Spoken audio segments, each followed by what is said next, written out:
Program contains scenes and language of a frank and explicit nature. Viewer discretion is advised. I think we spotted him. Encounters are terrifying. It was all hairy, from head to toe. Thousands of reports. Speaks. You just gotta see it to believe.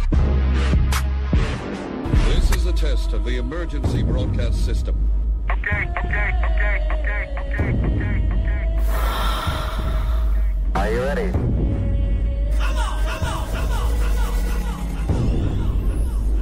Ladies and gentlemen, you have exclusively been selected to participate in the dimension of creative science.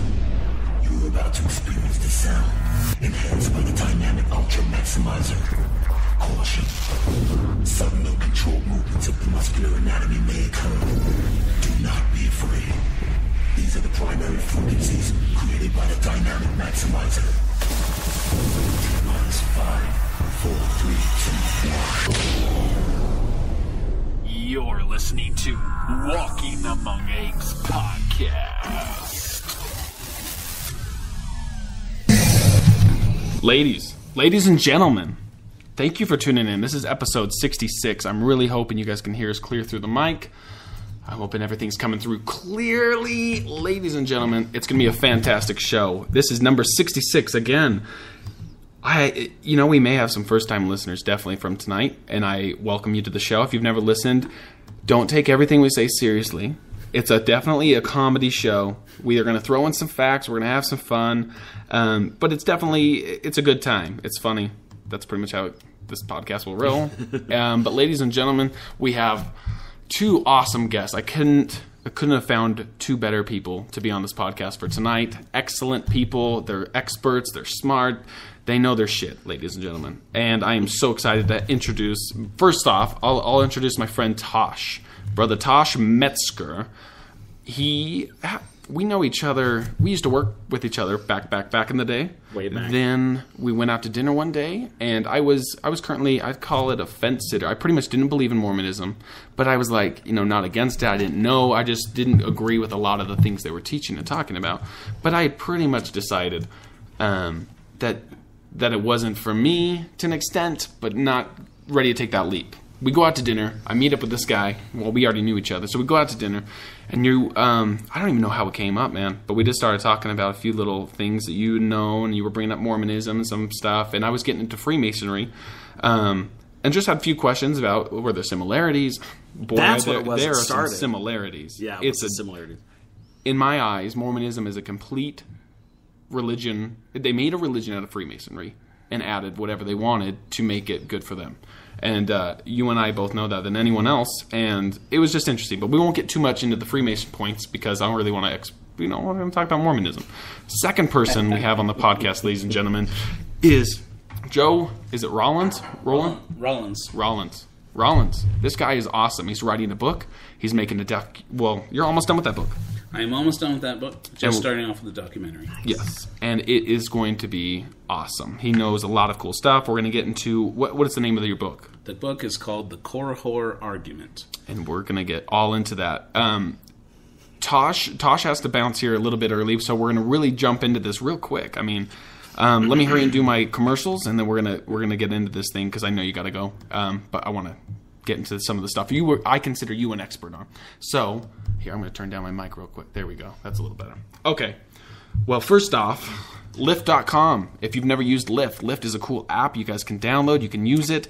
It's you just put on your smartphone, you use it, and it's pretty much a taxi for yourself. It's if you're stuck, you're drunk, whatever you need, or your car breaks down, or you just want to talk to someone and you're really, really lonely, jump in this thing. It's awesome. And if you go to the payment section, you sign up for Lyft, go to the payment section, type in CHST228 into the promo code. It's a free $25 ride. First ride's on me, you guys. And it's awesome. If you want to be a Lyft driver, try it out. You could get it. The second thing is Cover in Vinyl. That's a website that my wife and I owned. We make stickers. We make vinyl decals. And if you guys use at checkout, podcast, I believe it's all lowercase. Or it could be upper. I don't know. Try them both. But 20% off you will save if you spend over $5 on the website. And we'll give you pretty much an awesome discount, and hopefully you'll love our stickers. We have cool stuff. We were featured in Cosmo magazine, so we have some cool stuff. You're gonna like it. Here's the deal. Follow me on Instagram at Walking Among Apes. Let's get into this. Mr. Tosh. Yes. And Good Joe. to be here. Good to be here. Where do we begin in Mormonism? It's one of those things that, I guess let's start at the history. Let's start at the beginning. Can I interject with something before we even get go. Yeah. Talk about Cover It in Vinyl a little bit there? Yeah, let's go. I thought of this on my way over, and I thought you'd get a kick out of it. Okay. So, I was looking to make my wife, rugged, burly handyman that I am. Sure, of course. I'm going to make my wife a 4-poster bed. I'm not going to get into any details of why that's necessary, but it is. Gotcha. And so I was going to make my wife a 4-poster bed, and I'm looking at pictures on the internet, simpler ones that people have made. You know, one trip to Home Depot, hopefully. Cool. Never happens, but you always hope. And I found this nice 4-poster bed. Okay. And over the top of the headboard was vinyl letters on the wall, a sticker on the wall. Oh, okay. With a scripture from the Bible. Oh. And the scripture from the Bible said, "Be still and know that I am God." That's creepy. And I told my wife, and she says, "That's nice." And I said, "No, that's what she's going to be like." Yeah, exactly. Be still. Just no, I honey. said, no. That is a Mormon couple that's done that. Exactly. That's got King Follett's sermon written all over it. That is hilarious. Yeah, I mean, it would really... you wouldn't get much done in the bed. It wouldn't be a big motivator. Well, then you'd have all the guilt afterwards, don't lie with probably. the beast or another man. If you're put all those things up, that'd be classic. Yeah. So if you need inspiration for things, I may just hit up that Bible. There's always something in the Bible that can sell, and especially here in Utah. I mean, you see them everywhere. Families are forever, of course, and everything else. And it's just it's been this kind of judgment thing in my head. Do I cash in on the Mormons? Do I go in, make the missionary stickers? Do I do this? Do I do that? Do I... Yeah. I need to start hitting it up. You need to do that. But I don't want to turn off... Because that's the thing. We sell largely online, and I don't want to turn off other random people. Like, why are they just doing these Mormon stickers thinking we're Mormons and stuff? So it's been a... We'll get there. We'll definitely get there. And there's lots of other people to sell them, but they make a lot of money, too. We may jump into it. You're right. So, here we go. Where do you start with Mormonism? We start with the history. And tonight, here's what I want to do. First off, if you are a Mormon and you are listening, the point of this podcast is not to offend you. And again, if you're offended, doesn't mean you're right. That's the key. If you are offended, doesn't mean that you are right about what you're offended about. No, it just means that something is different to your belief, something is hitting your bone, something is making you feel uncomfortable or whatever.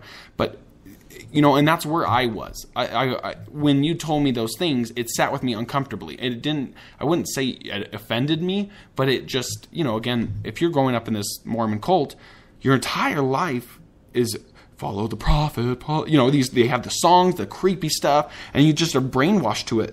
Then someone says otherwise, the first thing you do is get offended because you're told, don't ever look outside the church, don't listen to people, apostates and other, But it was that. It rang with me, and it sat uncomfortably with me that I had to find out the answer. And I was always like that in seminary. I remember getting kicked out for asking who was God's God. If God is God, then who made that God his position and put him in God's position? And then who put that God in? All the way up the MLM line of good old Utah. But really, it's like, so who's the top God at the top of the gods? Who then put that guy in charge of, big questions. I don't know to this day. And again, I don't believe it. But it's just, I was asking those things really, young, always trying to find out the truth. As I started looking more for the truth, I found out that church is full of shit. And I found out it's a company. It's a business. Yeah. It's a business. And we're going to get into details about this. But again, I don't want you to get offended. If you can take it, at least listen to what the other side has to say. Again, it's that whole, if you're fine with the government and you believe everything that the government's throwing out there and what they're saying, you're crazy. You need to look at the other side as well. Like conspiracies. There are great conspiracies out there, and not all of them are true. But there are some that have later found out totally true. So you got to look at both sides, then figure out what you want to do. This is part 2. And speaking of that, I'm going to jump right in here. Go. When Professor Anthon, remember when Martin Harris and Professor Anthon went together and they did this thing about the Book of Mormon, and he goes, I found these writings, Yeah. Well, in Mormonism, we only hear the one side of the story, which is, he came back and told us this. Professor Anthon said this. Yes. Well, it wasn't until years later that I discovered that Professor Anthon didn't say that. I mean, how are we supposed to know what he said? So he wrote in journals, and he said, no, I never said those things. This guy came into my office and showed me some weird scribbles. Yeah. So when Martin Harris goes back to them and says, here's what they said, well, we can't verify what he said. There's no verification on that. So we have to really go through back to the source again and listen to the other side of the story and say, this all makes sense now. Yeah.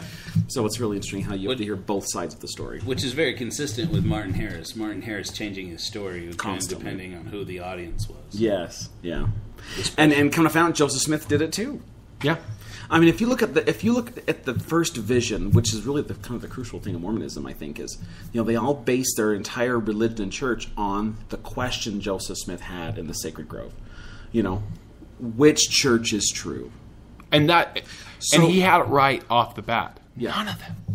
None of them. Yeah. So let's make our own. Let's Cash make our in. own. Yeah. Well, who doesn't do that? So, so that's what it comes down to. For anyone who doesn't know Mormonism or you're not a listener, the story goes this: Joseph Smith, 14, in 1820, decides, hey, I want to become.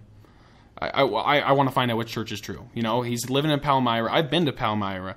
There are churches literally on every corner. Good it's old just Palmyra, like, New York. Yep. And that's what it is. And so he's there, there's preachers and people saying this, that, and they would all meet up and they'd all fight and yell and something similar to what they do kind of in London still.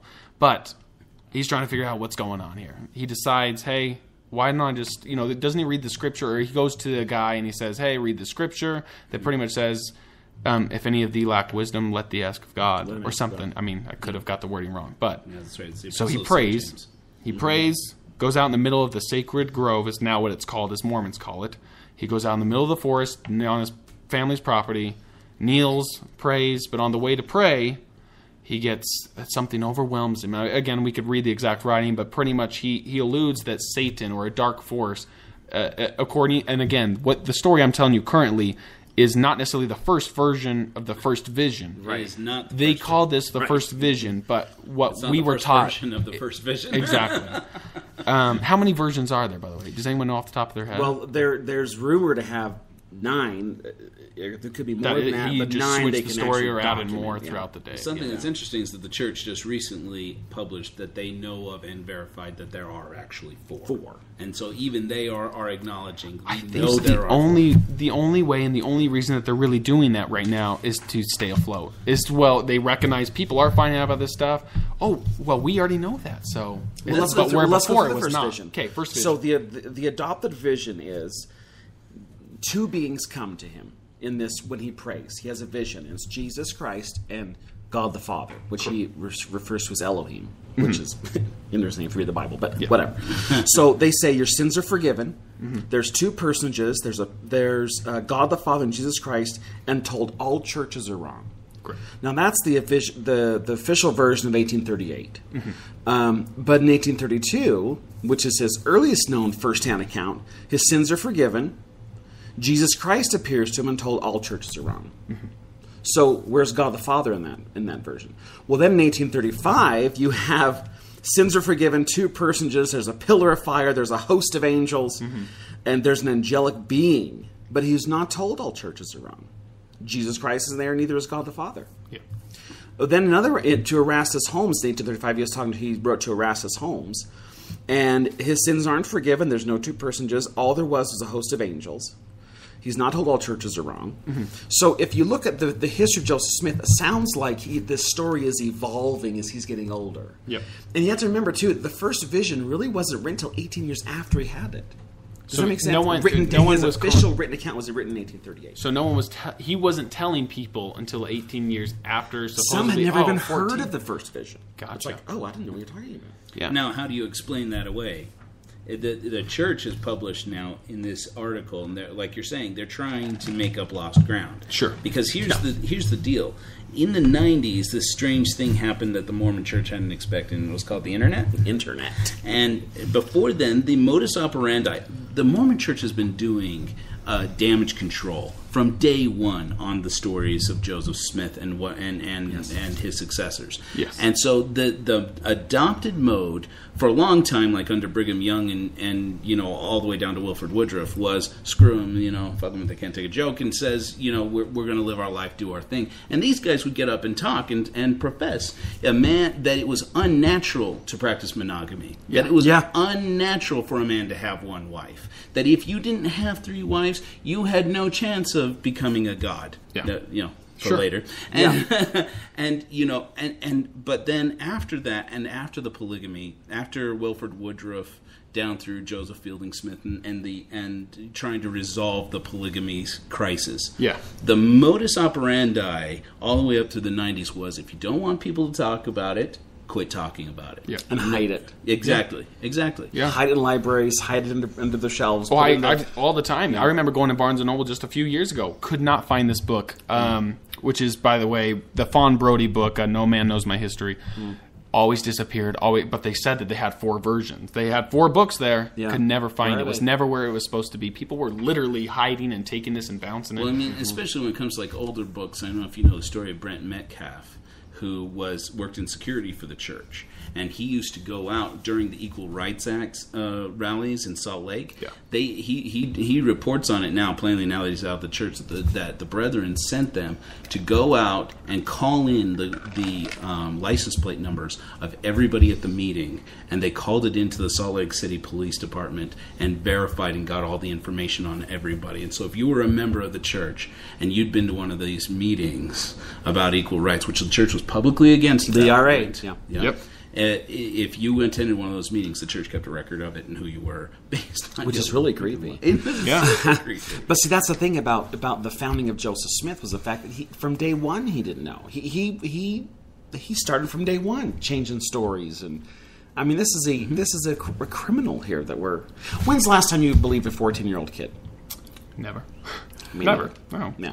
You And the just story don't. changes all the time. Of course. Well, and the thing that's interesting for me, when I was a 14-year-old kid and reading this story again and again, because I was pretty studious as a young person. Okay. Yeah. As a studious kid, I'm like, so this guy's my age, and I'm trying to go through this story. as he goes through that story in Joseph Smith History, which is the sanitized version that we all get to read Yes. in the Pearl of Great Price, he talks about da-da-da-da-da-da-da-da, and that's how I got my reputation as a gold digger. Yeah, as a gold digger. And I remember going, wait, what reputation is a gold digger? Should this story not have been taught to us leading in? Okay, Joseph Smith was a prophet of God and not a gold digger. We'll get to that. But no, it's just, once again, it's one of those things that gets alluded to in Scripture and doesn't, and never gets expounded upon. And you're not supposed to look for sources outside of the church, but nobody inside the church is talking about Joseph Smith's gold digging days. Right. They're certainly not going to say that he went to court in New York and was found to be... And they have actual documents of that court hearing. Exactly. Known as Joseph Smith the Glass Looker. Which, if you don't know what that is, in the terms of the day, was basically like a seance leader / con artist. Yeah. And he was found guilty of being a disorderly person and an imposter. Yeah. That somehow misses the pamphlet, doesn't it? Yeah. It says Isn't right that here, interesting? Joseph Smith was a con man and was arrested in 1826, and he never denied actually being the con man. And there are documents on it. Again, if you think we're lying, Google it. Look it up. Google But it. see, There here's- are documents and papers from, it says Joseph Smith Jr. versus New York. But see, here's the irony, because this is all pre-internet. Like, post-internet. Yeah. Because pre-internet, the church could hide this stuff. Exactly. Of course. They could hide the documents. They could say, well, they could make excuses. And we for have it. Sandra Tanner to thank for that, by Yes, the way. and that's, a lot, the I Tanners, would love to have her. As much on as the people podcast. hate the Tanners, boy, they're the ones that actually protected the church when it came to some of the things Hoffman was doing. They called the church and said, Hoffman's doing this stuff. And explain Hoffman real quick. Yeah, and I'm this sorry, is yeah, current we're time. jumping all over the place. Yeah, and it's going to happen all night. The first so. vision It story. is. Because Hoffman, he was a collector, and he wanted to make sure he get all these old documents, right? Yeah. Well, he was finding documents from the old church history that nobody could find for years and years Sure, and years sure. and years and years. He was finding all kinds of documents. Yeah. Well, he was forging said Yeah. documents. He was forging some of them. Oh yeah, oh yeah. Yeah. And the irony is he would use the same paper and use the same types of ink, and he fooled everybody. Yeah. So when you have President Kimball, the prophet of the church, looking at these documents, saying, "Wow, this is amazing." No, looking back, it's like even the prophet of God was fooled because they were forgeries. So when you have explosions going on around the Hoffman propaganda, Is that like the salamander? yes, letter? the white Okay. salmon alert, yeah. Yep. You know, also going on. Well, the Sandra Tanner, the Tanners called the church and said, "Guys, these are forgeries, and we can prove they're forgeries." Yeah, of course. And so she's called when she has to call the prophet, saying, "By the way, you're looking at forgeries. What kind of prophet is that?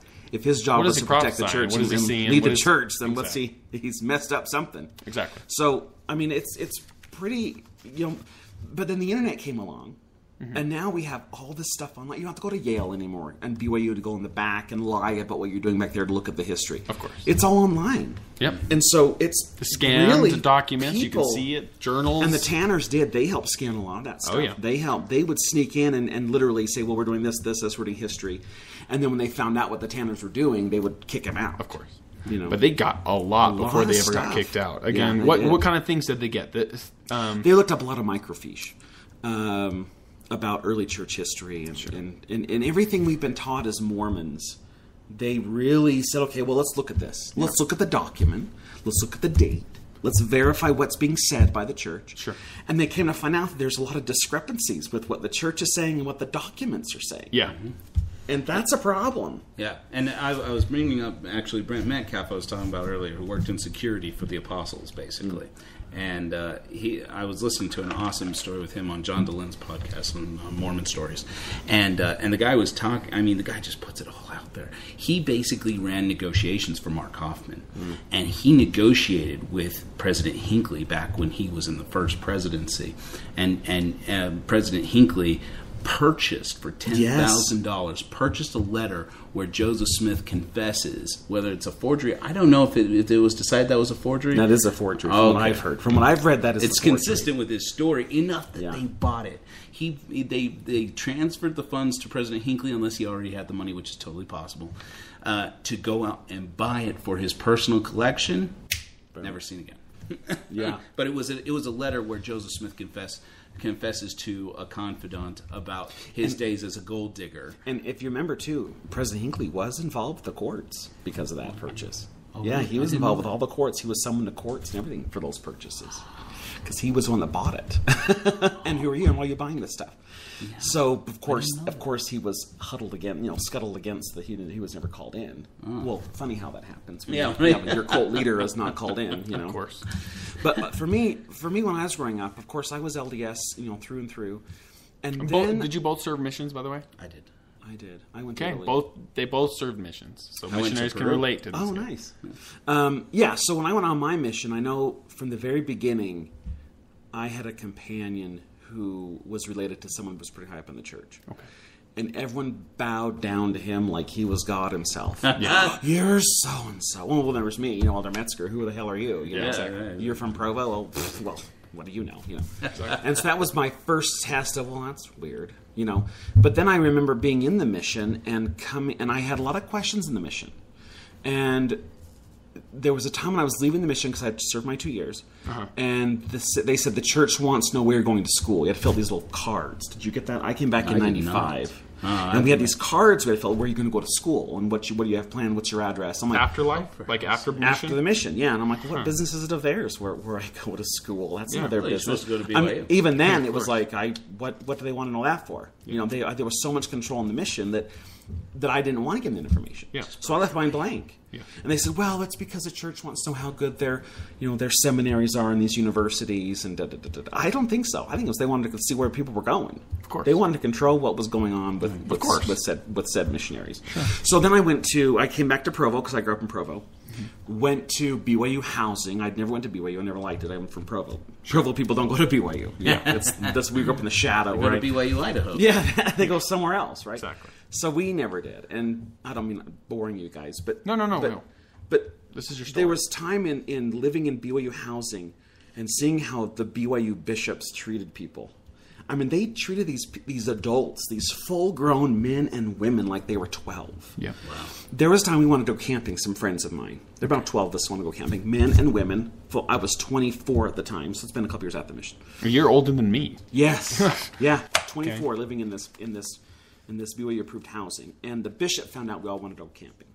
And of course, it was my idea. Let's go camping. It's fun here. Sure. And he said, no, I won't approve it. I won't allow it. And I said, well, you don't own us. And you're not my dad. You're not our dad. You're not.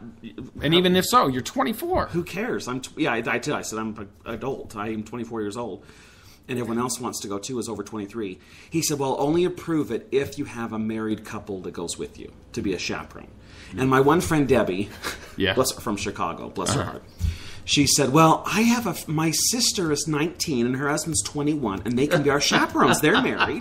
And I said, I am not having someone that's 3 or 4 or 5 years younger than me to make sure I don't mess around in someone's tent. Yeah. Guys, we're all adults here. Yeah. We're going camping. Well, the bishop threatened us. He said, if you guys go, I'll release you from all your callings and I'll turn all the BYU students in. So we said, well, have fun. So I went. I was released from I was the second council of the Oldest Quorum president at the time. He released me the next week. Yeah. And 3 of the students that went to BYU, and they were turned into the honor code office for failure to obey the ecclesiastical leader. Wow. And it was then I realized I don't think this is what it claims to be. But back then, the internet was really pretty new, guys. I mean, we're talking mid-'90s here, where, America Online was still around. You had to pay by the minute. Yeah. You had to pay an hour, and then after hour, it's at 30 cents per minute. I mean, that's what we're talking about here. So online really wasn't that out there with everybody. It wasn't really till, and then that 99, so I started having more questions. Yeah. And then I was gay, of course. So I went, well, this isn't really, they don't really like me here. Sure. So I came back and forth, And near the end in 99, I said, I think I'm done. I cannot, I don't know why it's not true, but it doesn't feel right to me. Yeah. Mm-hmm. Something doesn't, because I couldn't be true to myself. Mm-hmm. Sure. So in 99, I was excommunicated. They called me in, and you bet I showed up for my hearing. I Yes. wanted those 15 jerks to know why I was leaving, and I told them all about President Monson. He said, one time President Monson got this group together, all these single people, and said, let's get these people married. This was President Monson, pre-President Pre-Prophet Monson. Okay. He was like the first or second counselor. Okay, got you.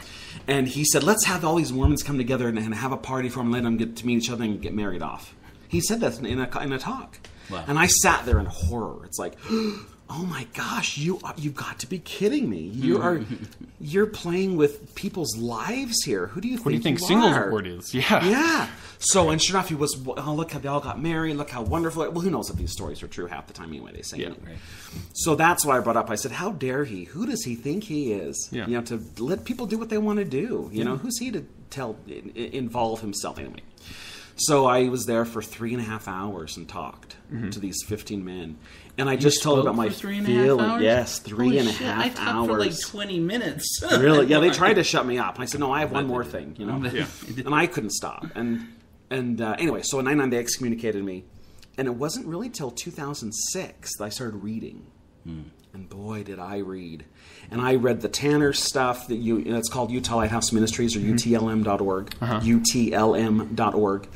And I really liked that website because the way it was structured was something that my mind could accept. Yes. Because they show the document, they show the reference, and they show what the church says and what it really says. You know, and all my stories, all my concerns were solved. I mean, they have hundreds of books you can look at. I went through every single one of them. Yep. It took me almost 2 years, but I did it. Yep. And now I can see Mormonism for what it is. Yeah. It's not a scary thing anymore. It's I know it's a cult. Yeah. I understand it. I don't have my feelings aren't attached to it anymore. It's been 15 years now since I've left, and so now the sting is gone. It's like a divorce. No, it is. I went through a divorce. And a life fuck. I mean, you really don't know what's going on. You leave, and everything you thought you knew for whatever amount, Gone. not. What do I do? What do I believe? Well, Who and am that's the thing I? is they bring up all these Sorry, Joe. No, go for They it. bring up all these questions because, I mean, here you have the Mormon church saying all these things you grew up with, and all of a sudden you hear the other side of the story. For example, I'll give you one example. Missouri. Okay. When the Mormons went to Missouri, Oh my God. Governor Boggs was there and said, we're going to exterminate the Mormons because they're all here. Right. Well, The we were always famous taught extermination the order. extermination order from Governor Boggs in Missouri in the 1800s. Well, as a child, I was always taught that the reason why they were being exterminated was because of what they believed in. Of course. It's You know, always for their beliefs. It's their beliefs. They were being Can you believe persecuted. they were being persecuted for these things they believed. Gold Bibles. It wasn't until later that I realized that the Mormons had an army bigger than the U.S. government. Yeah. That's right. And they came into Missouri and said, well, this is now our property. Yeah. If you don't like it, we'll kill you. Yeah.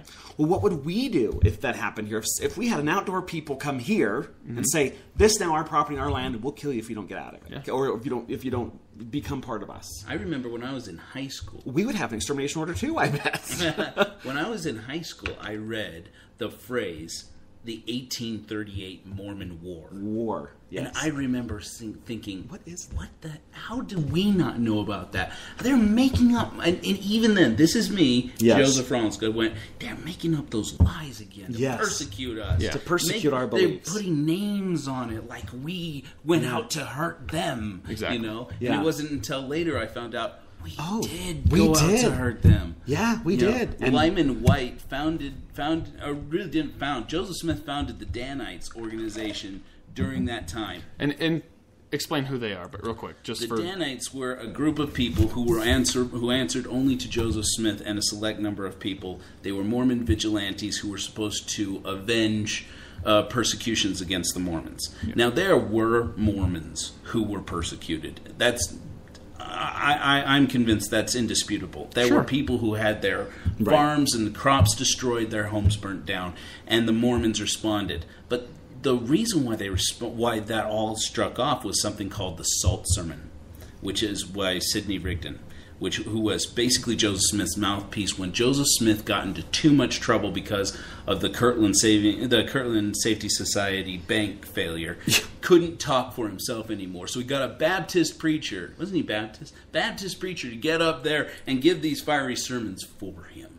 And he was basically at that point all of the top people in the church, Oliver Cowdery, who helped with the translation of the Book of Mormon, out. Yeah. You know, people who were instrumental in the founding of the Mormon Church, out for Sidney Rigdon, because Sidney Rigdon could get up and say things that were inflammatory. Yes. And one of them was that he declared that there would be a war of extermination between us, the Mormons, and they, the Missourians. And that's where Governor Boggs got that language from. All of this gets reported to the governor's office.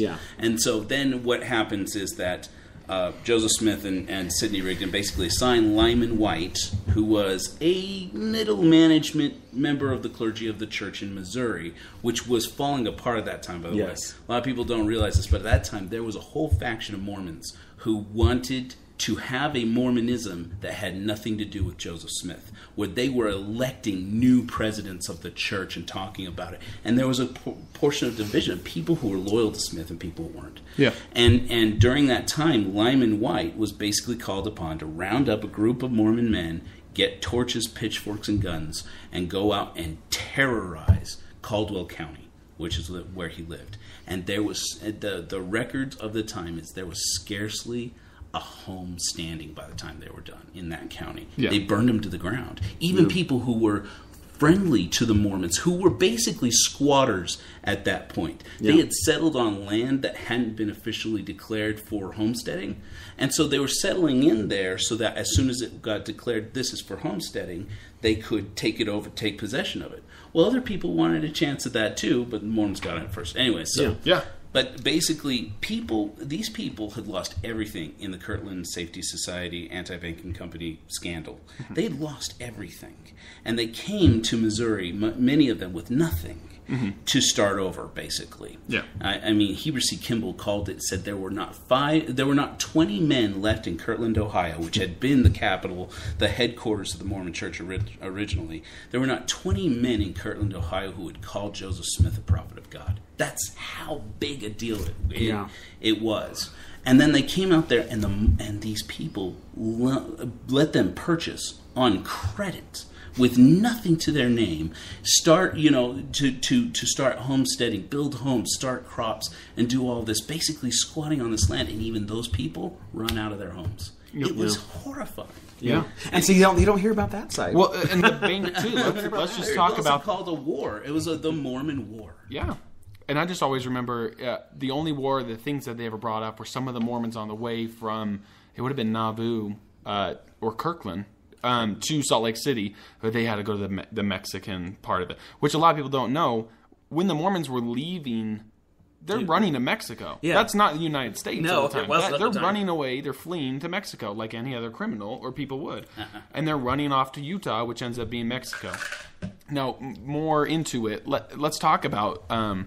let's get more into Joseph Smith. Why were, according to you guys, why were people realizing that Joseph Smith was not the prophet and only 20 people were calling him a prophet, the rest were not? Let's get into polygamy. Polygamy is huge. But Spirit. that wasn't my... polygamy was tell not me. my coup de grace. So my coup de grace was Book of Abraham. But let's talk about... If you know about polygamy... Let's talk about both. So the Book of Abraham, according to Mormons, to this day, Mormons, in the Book of Mormon, there is a book called the Book of Abraham. It's a part towards the very end. I just remember as a kid that part with the cool Egyptian guy with the knife and Pearl of Great Price. and called they Hypocephalus. that's right. Yeah. And what is the Book of Abraham? Technically, by the Book of Mormons today, what do Mormons believe about Mormons the Book of believe Abraham? the Book of Abraham is...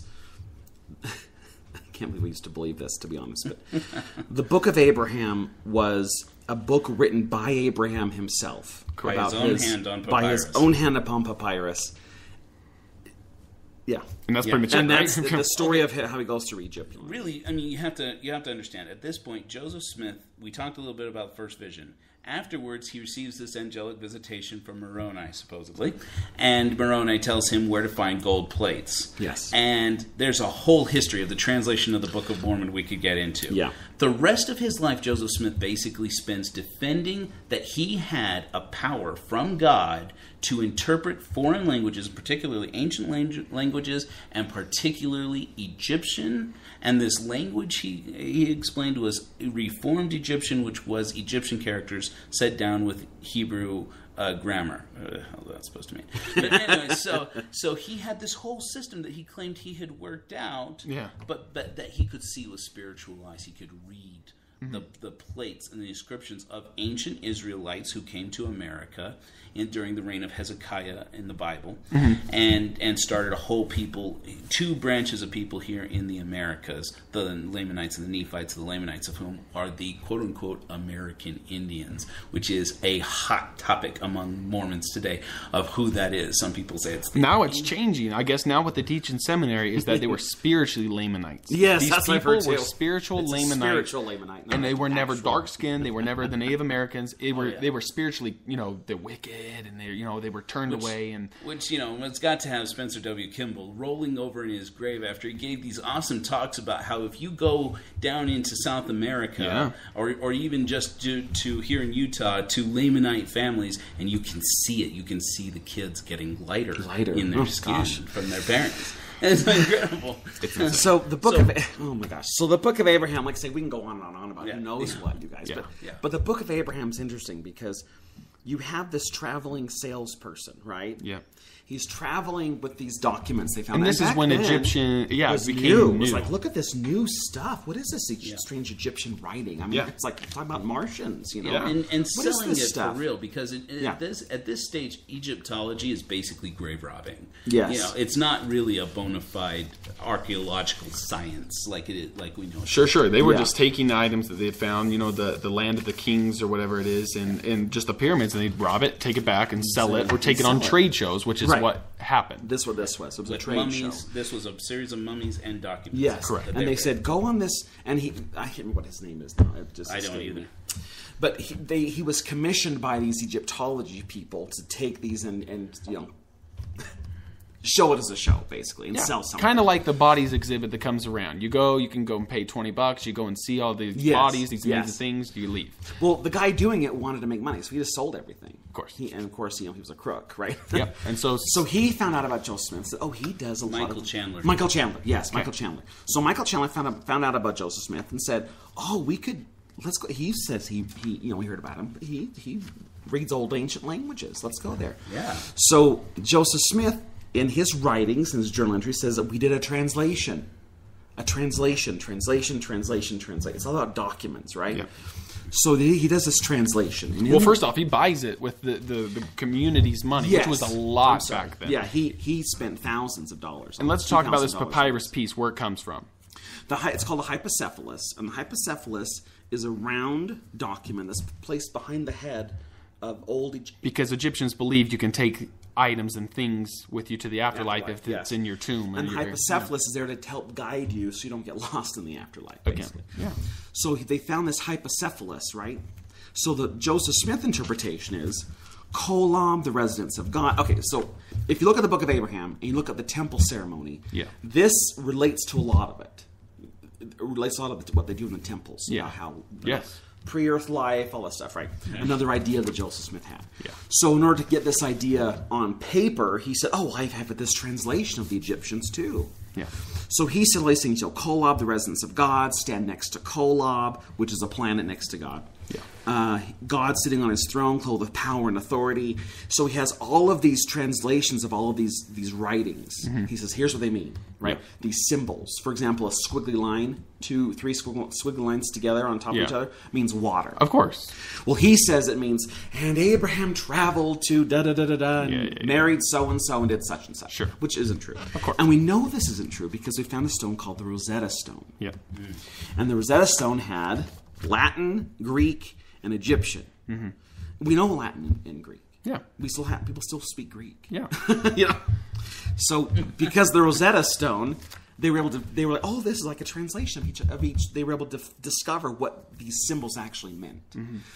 And so when Joseph Smith says this represents the earth in its 4 quarters, well, because of the Rosetta Stone, we now know, and actually it means the 4 sons of Horus. They are the 4 cardinal points of Earth. So we know what this means now. We can now go through pretty accurately and say, no, this is not... what Joseph Smith said it was. Not at all. Not at all. In fact, and there's multiple copies of the exact thing, correct? Yes. We have other copies identical to what the same papyrus piece that Joseph Smith had that he says it was this, but we now know because most mummies had it in the back of their head, And we also know that by the papyrus paper that we had found, didn't Emma Smith sell that after Joseph Smith's death? Yes, and they found it in the New York Museum of. I thought it was Chicago. No, he's right. They found it there, but the story had been that it had gone by way of the museum in Chicago. Yes, and that for years there was like a church fire or maintained, something, right? Oh yeah, the Great Chicago Fire. Yeah. So for years the church has maintained most of the documents of the papyri were lost in the Chicago Fire. But Emma had signed the back. Yeah, and it was the map of saying this was Kirk. Joseph Smith. Yeah, this is the one he had signed Yeah. the back, and that's what now the church bought. Yeah. But now we know it's apologists still identical to maintain there so are many others. panels missing from this, Which is and interesting. That's where the actual book that conveniently are the pages that. How that's convenient. the ones he did. Yeah. Well, the funny thing is, we have these documents still. We Yeah. have the hypocephalus. We have the breathing, the book of breathings, which is just a funerary text. Sure. So you have Joseph saying, "Well, this person here is Abraham. Actually, it's Osiris." Yeah. You have Joe saying, "Well, this is a male and this is the Pharaoh. Actually, it's the female and it's Isis, the mother of Osiris." Yeah. So then you have Joseph saying, "Well, this is Abraham in Egypt. Actually, it's the libation table." Yeah. Yep. So you have all of these things where, because we know what these things are, Joseph Smith did get it right. Of course. He's wrong, and we know he's wrong. And not only that, but you have also the Kinderhook plates. Let's talk about that. the A lot of Kinderhook Mormons plates. don't know about the Kinderhook plates. No, I had no idea about the Kinderhook plates. Have you ever heard about the Kinderhook I plates? heard about it like after I was. They had 5 told years like a old. story or something. They had tried to trick Joseph, tried to and trick they him. didn't get him. Yeah. That's what I had heard. But they never go into any They never detail go other into than the that. fact that Mormons for years and years and years talked about one day we're going to get those Kinderhook plates and we're going to find out what's on those things. Yeah. Yeah. Because Joseph Smith said they were legit. Yeah. And they come to find out, actually, it was a modern stamp. The metallurgy was modern. And people in town And- tested them. And yeah, we found they have one Kinderhook plate that they tested. It's on Google. Yes, and not only that, but the writing is from a Chinese. Yeah. A Chinese what's it called? A little ballerina thing. It's a music box. Oh. The letters from a Chinese music box in order. Yeah. You know. So they found out that's what it is. Like, oh, this isn't. So, but what did Joe Smith say? Well, this is I'm on this podcast. I can't think anymore straight. It's okay. But anyways, you can Google it and say, "Oh no, actually, he said it was this, it was that, it was the first person that came here, and da da da da." Right. You just And made it up. it was the story of the man on whom they were found. Yes. The body that the body was found. This, and, Yeah. when that wasn't true at all. and that's So they did this get is him. the interesting thing about there are a lot of people who are going to learn the facts about Yes. the origins of the church and are going to leave like that. But then there are a lot of people who aren't, and it warrants looking at why. Why would you stay even if you knew The truth. Because you're getting something else out of it, and we all suffer from our bias. I won't spend a lot of time on this because I know you got to go. But the fact of the matter is, critical thinking. One of the main principles of critical thinking is falsifiability. Yeah. If you cannot be proven wrong, and you say to me that is the truth, and you can't say anything to prove it differently, tells me you don't believe in reality. You You believe in your own and whatever you think and say and feel, but truth's truth. I mean, and that's Truth the thing can withstand scrutiny. And again, what we're talking about is the facts are the facts. And if you decide to stay and stuff, that's when you can kind of look at, is this a cult? Is this something that if you leave, do family members not discuss and talk to you anymore? Do friends and family not invite you or talk to you? I mean, you are leaving. Now, again, if I say you go to college, right? You know what? This isn't the right college for me. You know, yeah, you're cheering on your Utah Utes, but decide you're going to go to Florida or something. No one's freaking out. No one's offended and mad or whatever. Or it's right. And again, this is a little different than right, wrong. But it's that whole, the team you're rooting for in this thing. And religion is something that's way different than that. It's not always life and death, but it's either you have it, and that is your entire life. You engulf yourself. And there are people that take it too far. There are people that are fence sitters. There are people that just chill out. But when it comes down to leaving this church and stuff, the biggest reason of not leaving is because they're scared of what could happen. Plus, you're living in the same neighborhood. Does that mean you have to leave? Who's not going to befriend you? Who's not going to be your friend? Are your kids not going to be able to play? Because I know my wife, she was not able to play with her neighbor friends unless she was baptized. So the neighbors worked on her real hard. And then again, if she didn't go to church that Sunday, which she didn't believe any of this stuff, but if she didn't go to church, those friends were grounded from her that week. She's 6 years old. You're telling me a 6-year-old can't play with another, whatever. Or sorry, it would have been like 9 or 10 because she had been baptized. But if she was not going to church, she could not play with those friends that week. So in order for her, unless she wants to sit at home and play with them, these families were making her attend something she didn't really believe, and her parents weren't making her. Like, if you want to go, go. If you don't, whatever. But, that's what it comes down to, is your kids, your family, yourself. Maybe your job, your worker, or maybe you work for BYU, or you work for the LDS church. I know if you go to the BYU and you leave or something like that, or you're excommunicated, you can't get a degree from there. They practically kick you out. They hold it. You can't. I mean, again, because it goes down to your honor code. And if you're excommunicated, you can't even go to BYU. Yeah. Which is just all the interesting. church. No, but you can't even go. again, but see, here's the thing: is Mormonism teaches that, as we all know, that they are the true church. They have they're the only church has all of the eternal principles based on the priesthood to save people.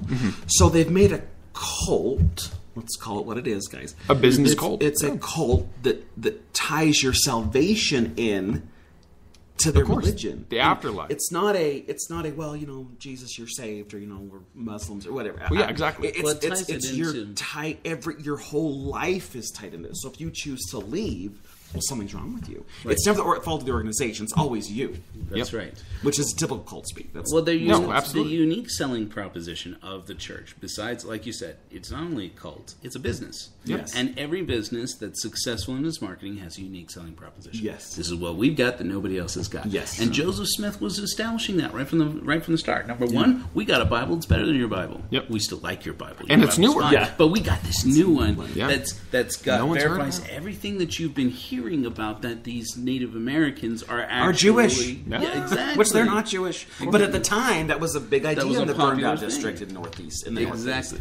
Really good, a popular idea. Exactly. Because of tribe. a view of the Hebrews by Solomon Spaulding. Exactly. And the thing is, they called him the came to pass man. Oh, really? Solomon Spaulding. Everyone knew him as the came to pass man. Yeah. Well, if you read the Book of Mormon, it came to pass on every single verse. Yep. And when he came back from vacation, what was he at?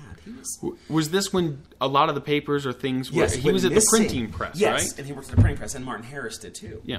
And he came back and said, "Where's my manuscript? My manuscript is gone."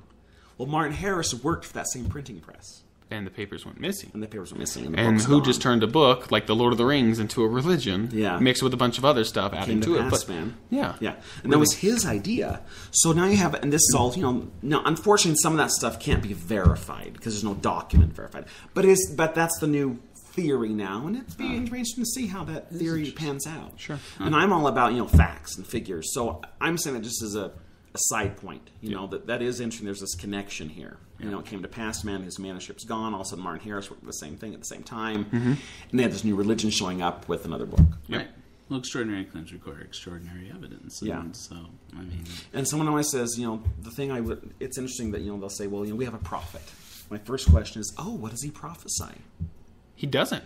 And for the Mormons safe look at me reasons. with a blank stare. That you will leave the church if you start asking questions about prophets and You what can they get that prophesy. right. Yeah. Yeah.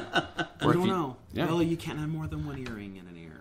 Yeah, because exactly. And that's That's the a thing is prophecy. the old prophets of the Bible prophesied. They would say that things were going to happen. Joseph Smith prophesied. Then the internet kind of came around, and it's just you can prophesy so much, but it's going to get around so fast that the second it doesn't come to truth. And in fact, here are 5 things that Joseph Smith had prophesied that actually failed. Number 1, a temple in Jackson County, Missouri, would be built before, and while he was living in 1832, and anyways, and then he passed away. That never happened. Still to this day, it doesn't happen. The church owns it, but it's never been. Do you need a bounce, by the way? No, you're okay. good. I got it. Number 2, he also lived, he would live and drink white wine with Orson Pratt in the Holy Land. Obviously, never happened. He died.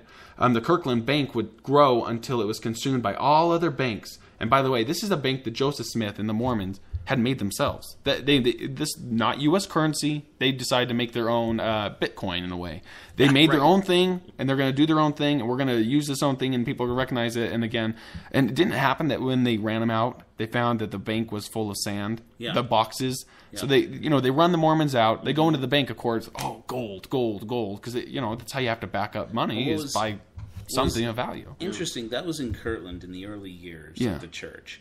And when that was just following the publication of the Book of Mormon and then the construction of the Kirtland Temple. Yeah. And Mormons were starting to get a little bit of money. They were bringing in converts who had money coming in from overseas and everything. It's the MLM. Buy one, get one in. Okay, 10%, $10. Yeah. But the church was Joseph Smith was trying to manage the banking for them. And he legitimately thought, for everything seems to point that he legitimately thought that he was going to get a charter to have a bank and that he was basically going to control the economics of this really quickly growing church and organization that he had built, a community of people who would give all their money to this bank. Yeah. And then was denied a charter.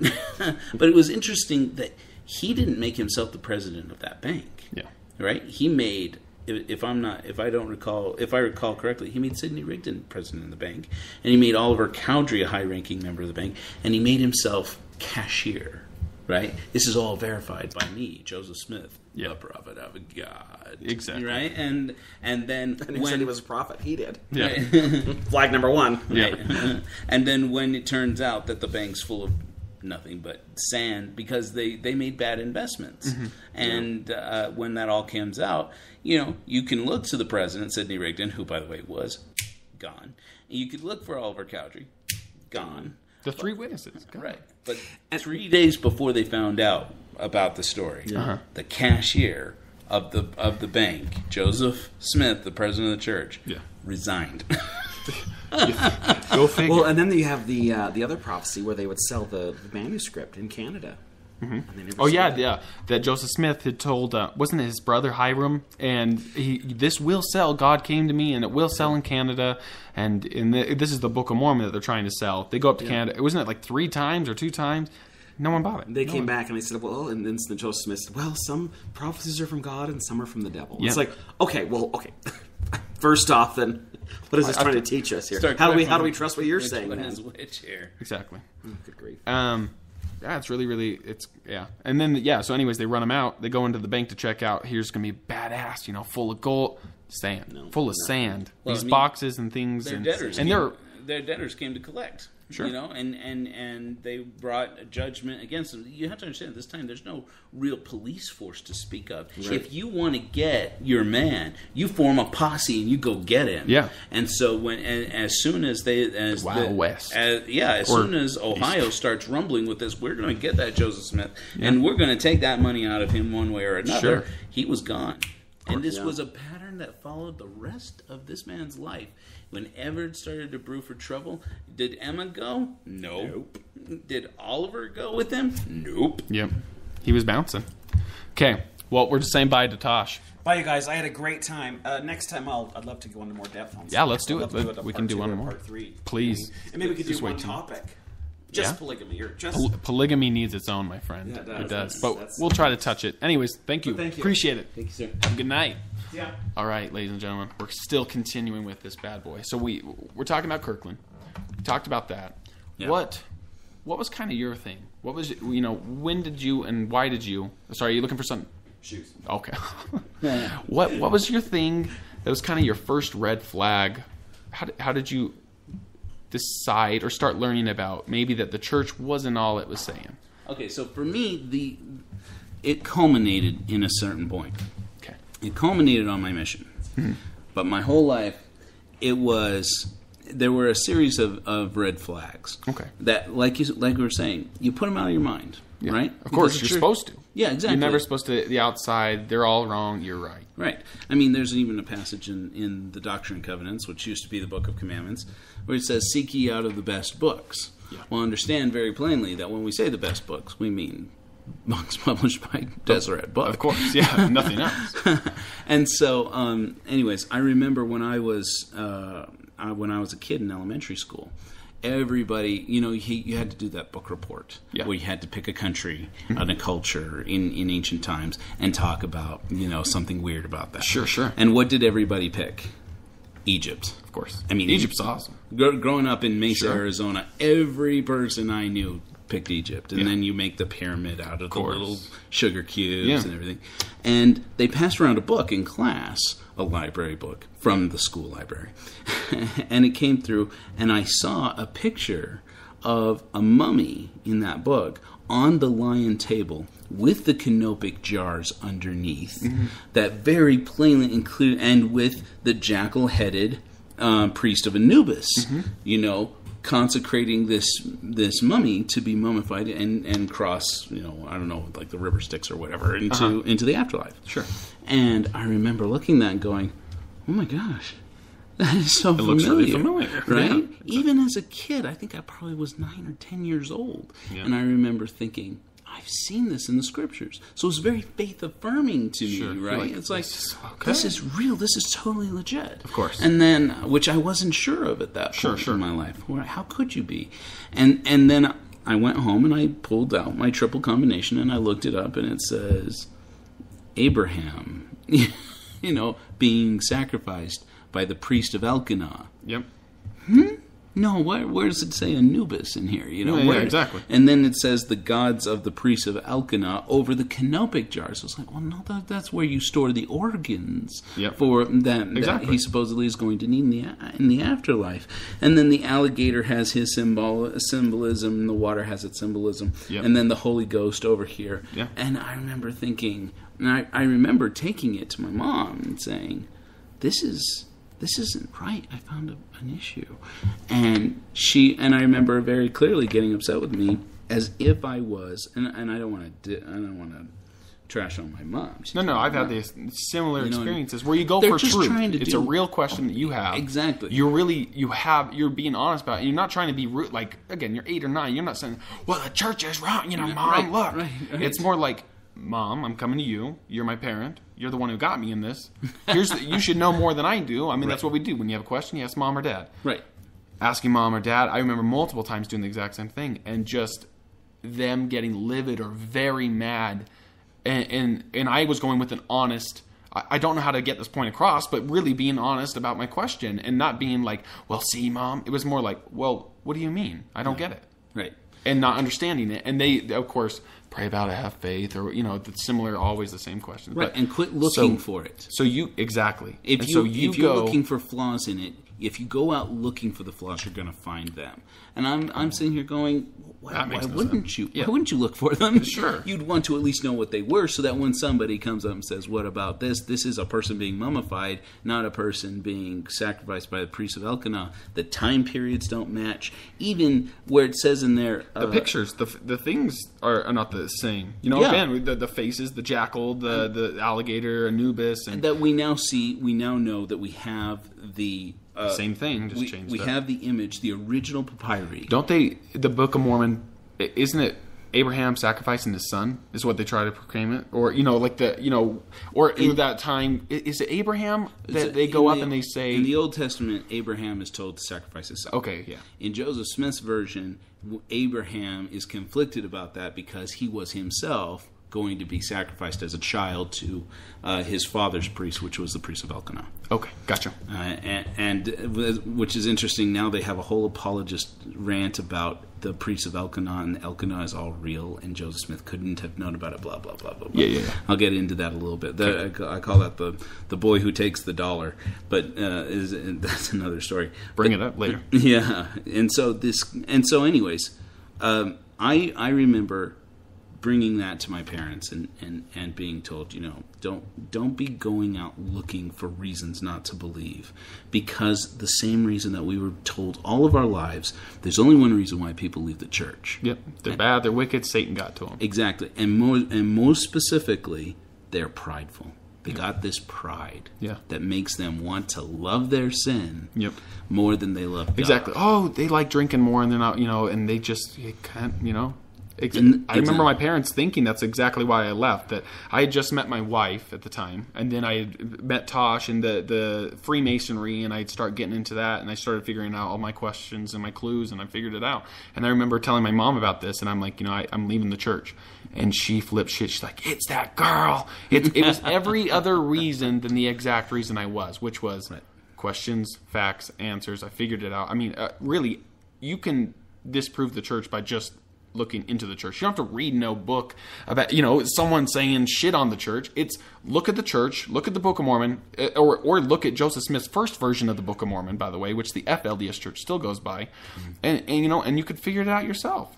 Mm-hmm. That's what happened to me, but it was every other reason. It was sex, and it was you're probably out there drinking, and it was that meant more to me than possibly the idea. The only way I was going to leave this fucking church was if I knew for 100,000% that I was not going to go burn in this eternal hell of darkness and outer darkness. And why would anyone, again, growing up or believing this, leave to just enjoy sex or drinking more when they know if they believed it, that they were going to be in outer darkness, this hell, apostasy, never see any family, friend, your entire eternity afterlife is hell. I mean, it's bullshit. That was the only way I was going to leave, and I tried explaining that to my mom. I'm like, I'm not stupid. I wouldn't just leave the church and get my names removed because I didn't, because I enjoyed sex more. I mean, if I did that, then I would just have sex and go repent, or I'd figure it out, or I'd become better, or I'd get married if I really believed that, Because would it be worth it to just be this eternal apostasy and die and fucking, the crazy shit that they always talk about? Or did I know some shit that I knew, this is silly shit. Okay, this isn't real. And I didn't become scared of it because I learned shit. And I learned for 100% fact to myself that this isn't real. Mm-hmm. Go on. You bring it up to your mom. You say, hey, what's up with this? They say, don't go looking for this shit. You say... Yeah. And this is... And so... And how old are you? I was probably 10. Jesus. Okay. Yeah. And so, at that point, I didn't really believe. Yeah. I was 10. Yeah. And everybody I knew was Mormon. My parents were Mormon. I come from pioneer Mormon family stock. And, it was something you didn't question out loud, at least. Of course. And it's interesting. It was interesting because I had this spiritual experience when I was 14 that really led into what I would call my conversion into the church. And fast forwarding many years later, I was sitting with a bishop, and this was the first time that I had met with a priesthood leader. I was about, let's say I was 26 years old. My first daughter, Scarlett, had been born. And, I was kind of doing I want to be a social Mormon. Why not? You have cultural Jews, you have cultural Catholics. Why can't you have cultural Mormons? I'm sure many people are. So I didn't believe at that point, but I wanted my family to have, my young family. I had a bride of 12 months. I had a newborn baby. I wanted them to have something consistent in their lives. And so we were talking about in sacrament meeting, I would bless Scarlett, my oldest daughter, and give her a baby blessing. I've given lots of priesthood blessings over time. And at that point, though, I didn't actually believe anymore. Oh, thank you. Though I didn't actually believe anymore, I wanted them to have that structure. But my wife, bless her soul, this woman, I am so fortunate to have this woman in my life. I mean, she told me, she said, what are you going to do? What are you going to tell the bishop? I said, honey, I know the answers to these questions. I've asked people these questions. Sure. So that they could get baptized when I was on my mission. And she said, but that would involve you lying to a priesthood leader. And oh, no. That's where I went, whoa, wait a minute. I thought we were on the same page here, that this is just cultural, that this is the thing. And she said, no, that's not the man I married. The man I married doesn't tell a lie like that to somebody like that. And I was like, wow, I can really respect that, Sure. And I said, well, what do you want me to do? And she said, I want you to tell the truth. And I said, well, what happens if you don't like the truth? Yeah. And she says, well, I want to know what it is anyways. And that's perfect because that's, for me, that's what it always was. I'd rather know than live in blissful ignorance. And that's a choice people make in their lives. Yeah. Not everybody agrees with that. It's like you have people who will say, if my spouse were cheating on me, I'd rather not know. Because I just know. When I'm jealous, I know how I act. I know how I get. I can't trust myself. Fuck, if I could find it it depends on the situation, but it could be murder. Like, you know what I'm saying? Like, I couldn't control myself. If I were to find out a spouse where you're not your normal rational mind at that point. And or you may do something to yourself. You may harm yourself, or you may leave, or not work it out, or, whatever it is. And so then, depending. So we see a rational basis, though, something like that, where it's that deeply emotionally charged, where people say, "I'd rather not know the truth." To be honest with you, even if it isn't true, I'd rather not know. I'd rather not even think about it, because see, to me, that is completely wacky, right? But to some extent, I think most of us lived with that, and most people live with for that sure now, and so we look at it the same way. It's like if Joseph Smith had sex with girls who were teenage girls, that may be true. And I'll hear this from Mormons today who will tell me, you know what, maybe that is true. I don't know. Maybe it is. It doesn't change anything for me. How does it not? The man, exactly. The man that starts again, if you want a true church, go to the source. Number one, Joseph Smith. Look at Joseph Smith. If the guy is shady and he's acting wacky and there's court documents saying that he was a con man and he was doing this and this and this, and we can prove that, we can show that, plus the polygamist, plus the sex, plus underage girls, plus the if you really look at it, how do you? Yeah, I mean, if you ask yourself that question, but people do it. Supposedly 15 million people do it. Actually, closer to somewhere around 4 or 5 million. That's the funny thing that they say is they claim that they have 15 million members actively. Right. Well, which is not that many members for a church as is. If you think about it, the billion for Islam. I mean, 15. I mean, it's Islam's the big daddy to compare to. Yeah, it's true. I mean, for a young church, it would be impressive if it were true. Tosh has a funny, not Tosh, by the way, he was just on the show, but Tosh.0, Daniel Tosh has a funny joke about. He's like, if the church. He was just talking about the Mormons and stuff. He's like, hey, Mormons, just a heads up. If my grandpa's old enough to say, yeah, that didn't happen, then the church is probably not true. You guys need to get the fuck out. But it's classic. It's just like, it's really, we're talking about a church that was, how many years old is this? This is 18, we're talking 200 years? Yeah, less, Or less, or, that's... 1830 till now. People wrote then, we have documents, we have papers, we actually have it's not like the Bible that's AD or we can prove this. But even then, you look at that. I mean, you look at Christianity and the Bible and all of this stuff. You can go back to that. Okay. And again, you got the same concerns, and people will believe anyways. And so, Horus and Jesus Christ. Throw that out there. Vishnu. And along with that, and Krishna. And Mithras. Exactly. And is that Mithra? For the same person? Yes. Or maybe different. It's same person. Yeah, and even more. Same story. Yeah. I mean, similar points, dates, time. I mean, but we'll leave it at that. That's a different story, different day. There's an awesome. You should look. I'll is send it the you Zeitgeist? This. No, that's a good one though. That is interesting. But there's a paper by Martin Luther King when he studied at seminary. Okay. And he talks about Mithras and surrounding pagan myths to Christianity, adjacent to, like geographically adjacent to when and where the texts of the New Testament and Old Testament were, particularly the New Testament, were written, and talks about how Christianity borrowed from those faiths to create... and he admits this? To create Christ. I mean, he says this? Yeah.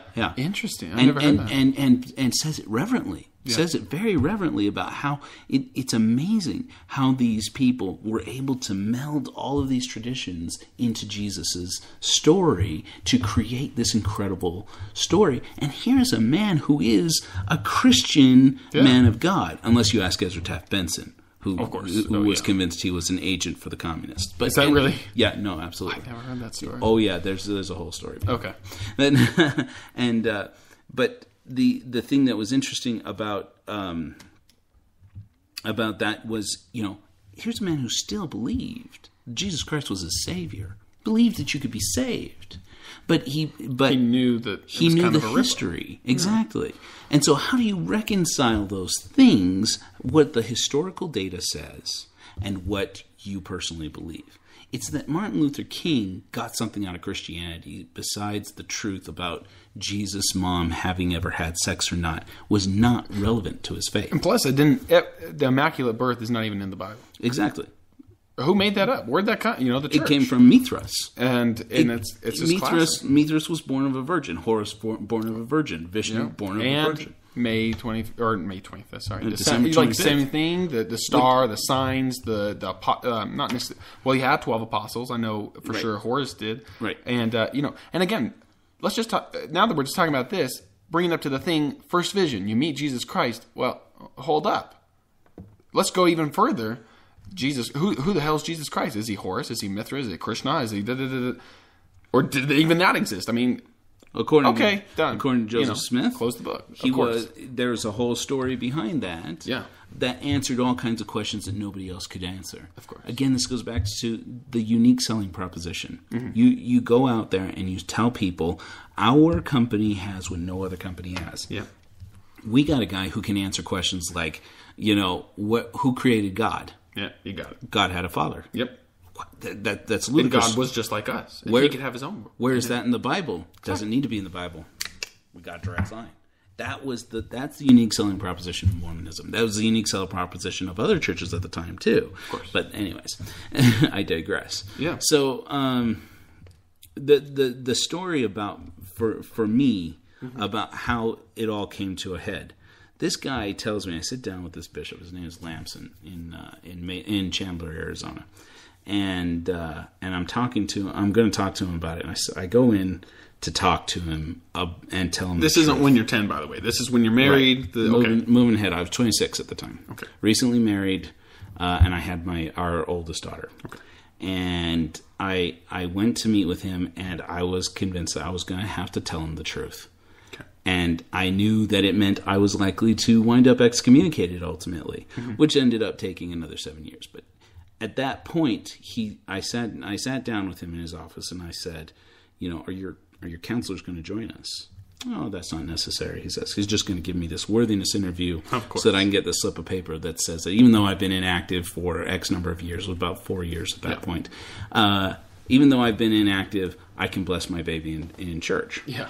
And I tell him, you should probably call them. This is about to get to get heavy. Yeah. And the first question he asked me, he says, so do you believe in God the Father and in His Son, Jesus Christ, and in the Holy Ghost? And I said...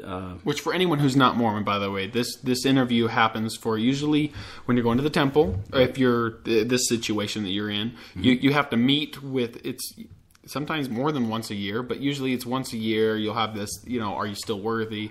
Or people go weekly if they have issues, and you have to meet and tell this old guy who has no psychologist background, by the way, to give you any advice. I mean, maybe there's one out there, but you're pretty much having a psychologist type 101, and he's supposed to give you advice according to just who he is. And it's a whatever, convenient way to hide the hardest questions of all. Exactly. Which include, do you still buy into this? Yep. And are you paying your tithing? Exactly.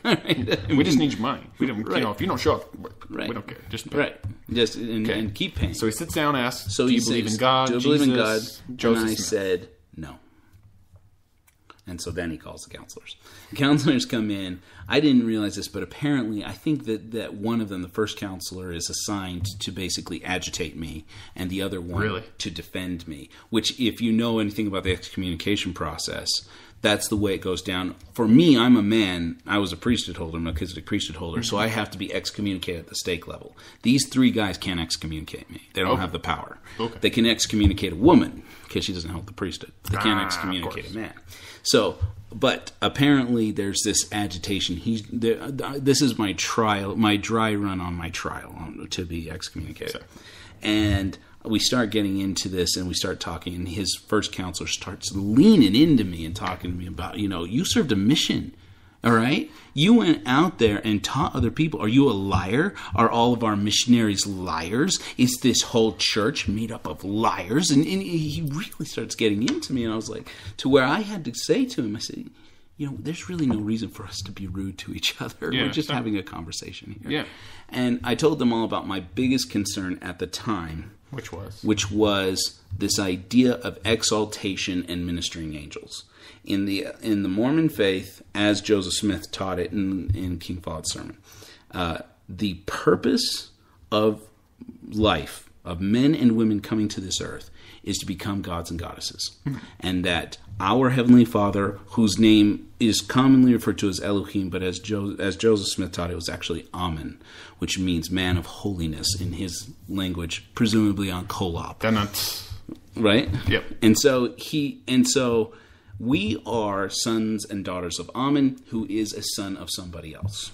And that this was the line goes forever. A realm of gods. Yeah. Today, that's some equivocal, there's some dispute over what he really meant by that, whether or not it was really said, according to the church's PR department. But the prophets from Joseph Smith to Thomas Spencer Monson are one line. Yeah. This is our divine purpose and divine destiny. The church can say what they like, but this is according to prophets. If you're going to keep the unique selling proposition, we have a direct line to God. Yep.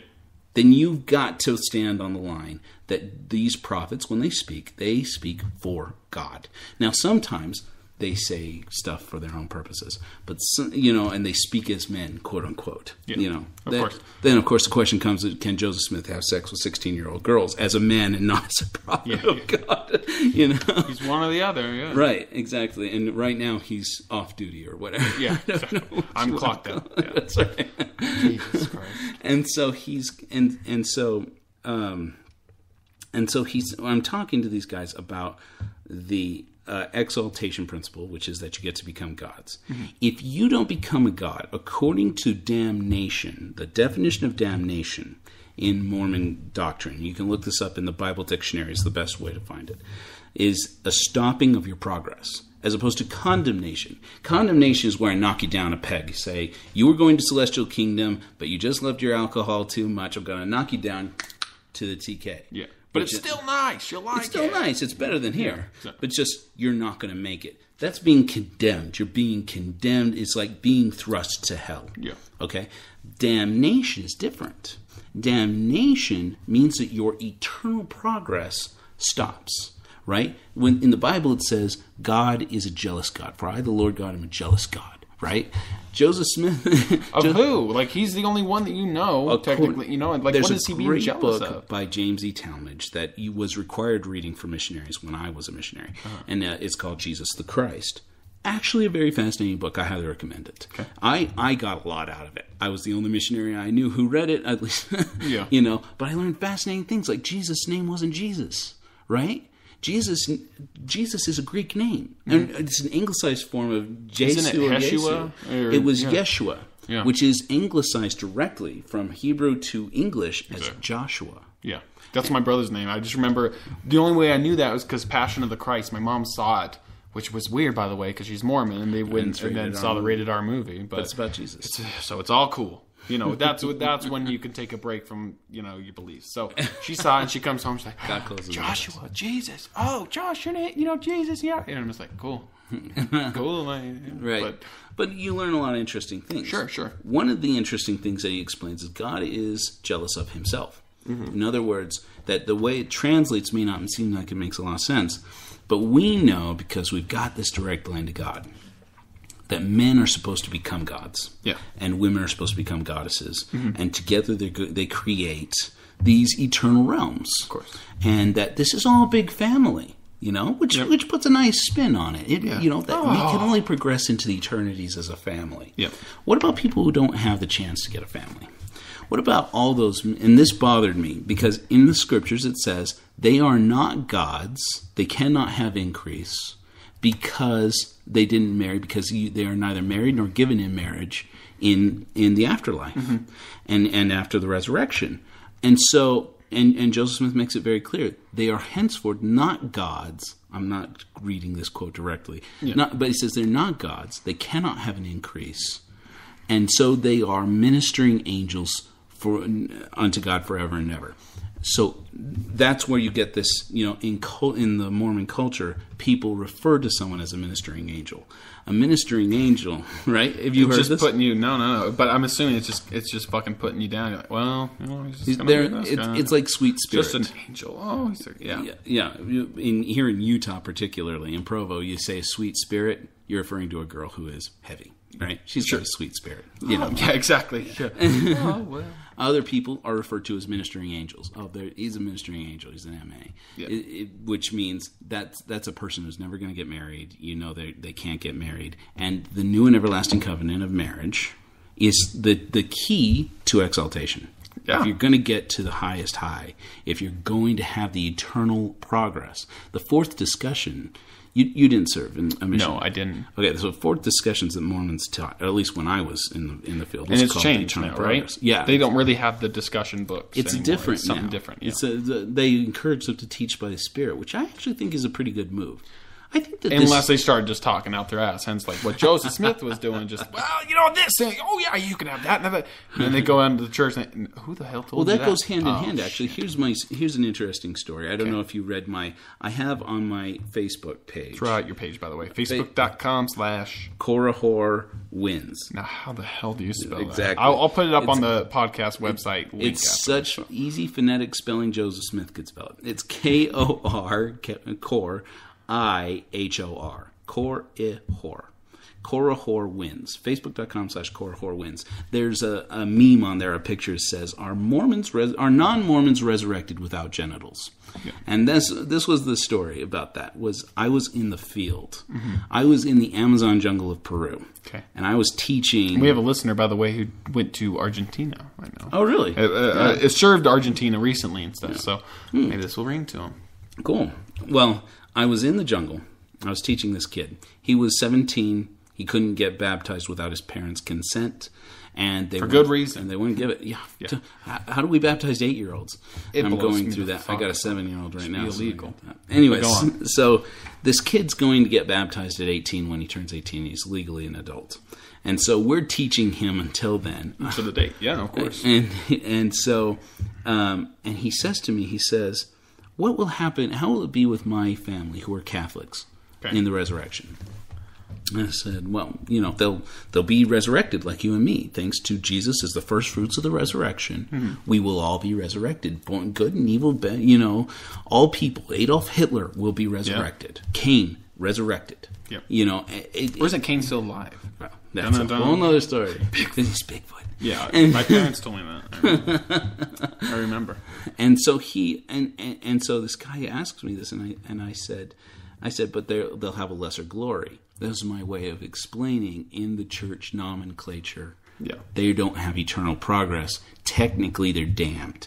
Even if they're good people, even if they get bumped up from the celestial kingdom where Adolf Hitler goes, up to the terrestrial kingdom where Mother Teresa goes, unless, of course, she's embraced the gospel and she's, taken one of the 9-10 times that she's been baptized in temples now after her posthumously baptized. Of course. And Anne Frank, of course, and Gandhi, and all the others. President Obama's mother has been baptized. Oh, wow. I'm sure he's thankful. Yeah. And so he tells me, he says, but do you remember Elder so-and-so? And most of the names are redacted in my book. Yeah. And I said, sure. That guy was my zone leader in another mission. I served with him in another zone. He's a great missionary. He says, well, he told me that when people who don't convert get resurrected, that they're resurrected without their genitals. And I looked at him and I said, what? Exactly. I mean, my jaw just hit the table we were sitting at. I said, who have you been talking to? Have you been talking to anti-Mormons? Have you been talking to the priest? Yeah. And he says, no, Elder so-and-so told me this. The elders have told me this. And I said, well, let me clear that up right now. There's no way that's doctrine. Yeah. In the scriptures it says that you are reborn in your perfect form, and everything that makes you you, that's got to include your gender. Yep. That's everybody. Sure. I said, so no way is that doctrine. I come to find out later, Joseph Fielding Smith published in Doctrines of Salvation, which is a book that's hotly contested. Mm-hmm. And this passage, I can actually find it maybe here. Okay. In both these kingdoms, that's the terrestrial and celestial, there will be changes in the bodies and limitations. They will not have the power of increase. Right? We were talking about that. Mm-hmm. Limited increase. Your eternal progress is stunted. Sure. Right? Neither the power or nature to live as husbands and wives. Interesting. This is in their body changes. For this will be denied them, and they cannot increase. Those who receive the exaltation in the celestial kingdom will have the, quote, continuation of the seeds forever. Yeah. Yes. They will live in the family relationship, quote unquote. In the terrestrial and the telestial kingdoms, there will be no marriage. Those who enter there will remain separately and singly forever. Some of the functions in the celestial body will not appear in the terrestrial body, neither in the telestial body, and the power of procreation will be removed. I take it that men and women will in these kingdoms be just what the so-called Christian world, this is another thing that nobody uses these expressions anymore, but Mormon prophets as recently as the 70s would refer to Christians as so-called Christians. Yeah. The so-called Christian world. We're the Christians. Exactly. The so-called Christian world expects us all to be neither man nor woman, merely immortal beings having received the resurrection. Everybody gets their goodies back except for people who don't convert to the church. And I had never heard that, I'd never heard that until you just said that. I know. I mean, I didn't even assume that. I really didn't. I never. Right. So what are they technically by their? It's just your like this spirit thing. You're just an orb flying around. Well, no, with your no physical parts, body. or you just but no breast and no. It's like vag. I'll show you the meme. Please do. Yeah, this is really interesting. I've never heard that. Yeah, on the webpage I have the actual picture. I have a mannequin. Here it is. Let's see. Oh, that's a good form. It's like the mannequin you'd see at like H&M and stuff. It kind of has the features, but it's more flat and ain't showing. Again, it depends on the mannequin you're looking. But that's beautiful. Goodies to have fun. Eh? So, anyways, you like sex a lot, huh? Well, right. Then you better become celestial so you can continue that sex to the next part. Which is sex is. Again, and that's something did we talk about your documentary that you're kind of... Yeah, sure. Let's just talk about it for a minute, and then we'll get back all into this. Okay. But you're making a documentary that I think is fascinating, and that it's a must-discuss topic, and it can bring a lot of help to a lot of people who are just, maybe it's borderline, or they just have questions about their sexuality or whatever it is. Especially now, Utah, congratulations, now we can have gay marriage again. I won't be doing on our it, tax dollar. I support other people. Oh, sure, yeah. But and you're just making an awesome documentary that's pretty much... Now, are you the first... I remember, so you interviewed me, but is it the people you're interviewing were Mormon, now not Mormon, and talking about sex during... Or were you more... The gold ticket for me would be to get some Mormons, some active Mormons to come in and talk about it. But and your face would be blacked, by the way. If you are interested, hit up this guy. That's right. And but so the documentary is okay. So how about believing full Mormonism, or someone at the time, how you felt about your sexuality, masturbation, sex?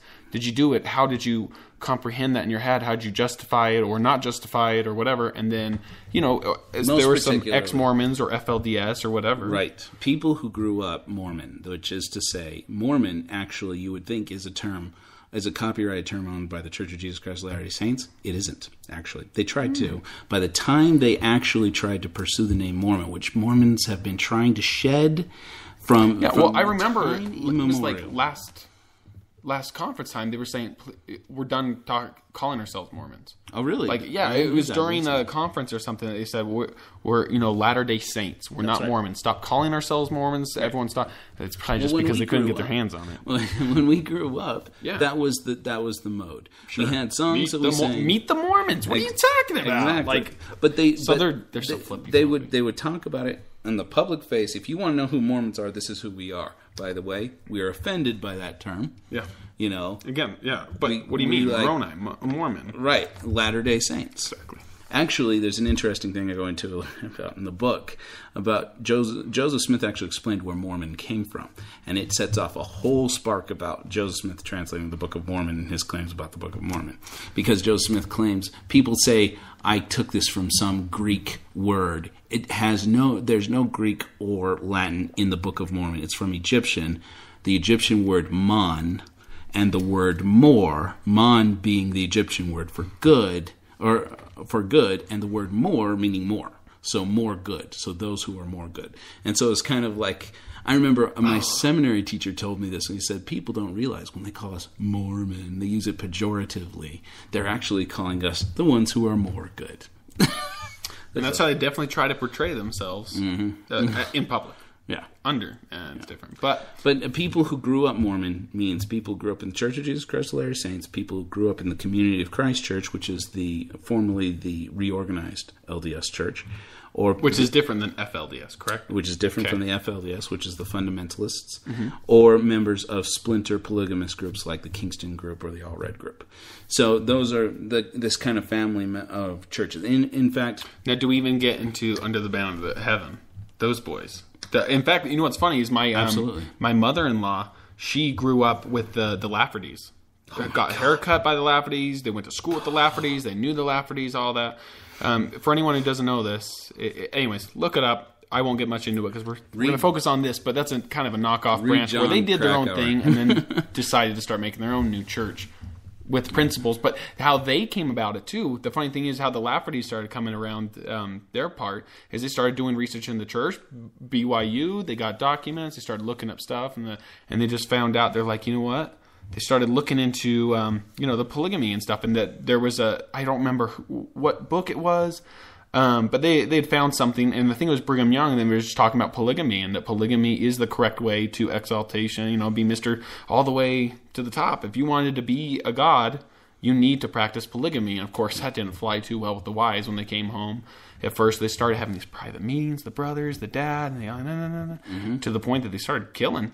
I mean, and then the gold, there was the gold, it goes on and on. Right. Great book, read it. Under the Banner of Heaven. By John Krakauer. Yep. Beautiful. Amazing book. Didn't read it until I left the church and was shocked. Yeah. When I Oh, did. yeah. Yeah. And but the reality is that these people who are practicing polygamy, the FLDS, Mormons are very right to say, and even people, you look at people like the Cody Brown family from Sister Wives on TLC, right? They condemn what these people are doing. Real Mormonism. That's real Mormonism. Exactly. They say, it's exactly as they say, we are living it as Joseph Smith taught it. And again, if he's the prophet and he's a man of God and he's doing everything he's supposed to be doing, and he's saying everything, you don't just get it wrong and then change it up later type thing. And that's what I've always laughed about with so many of the prophecies or the things that come out. It's like, if Joseph Smith said these things, he doesn't just switch it, because if God's all God and he knows all things and he is who he is and he's going to pass this down to this Joseph Smith guy, and he's bringing up polygamy and he's bringing up all the stuff. And by the way, Joseph Smith,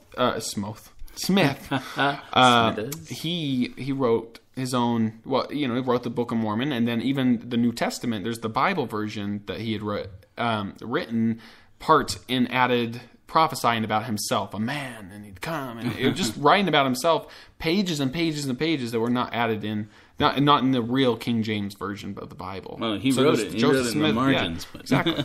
So it's really, really interesting, that side. And that's what the FLDS church still kind of goes off and stuff, because he wrote it. So that's what I find so funny about this LDS church. To bring into modern context, the FLDS, for people who don't know, that's when you hear about Warren Jeffs, the prophet of the FLDS church, who still practices polygamy, who is now behind bars for himself marrying 12, 13, 14-year-old girls and marrying them to other men. We've had 2 ex-polygamists, and tons more. And in a few weeks, we've actually have a few more coming back on.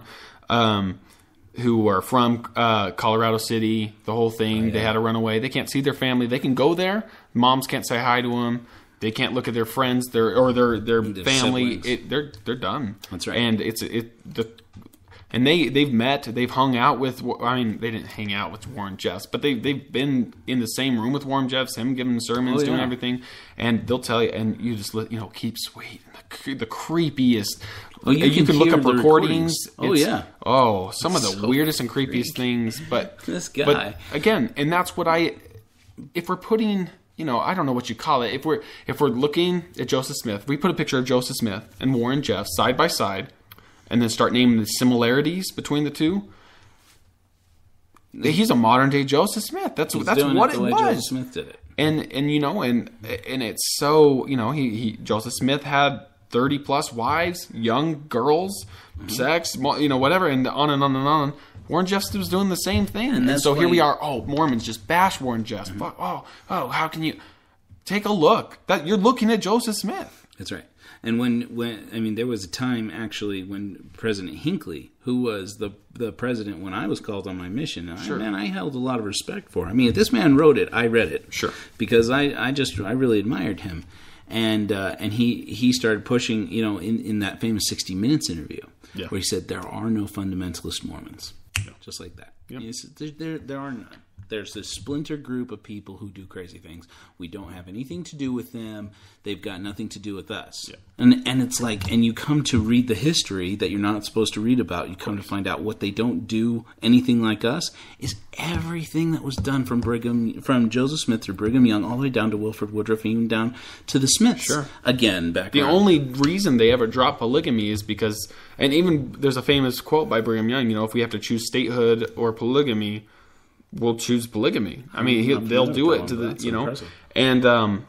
And again, they finally just came out because Utah wanted to be a state. They wanted to be a state. They wanted to be a state. Right. And they're like, not until you get rid of this polygamy. And then I had learned recently something over there at the University of Utah. What is that camp? There's like a fort.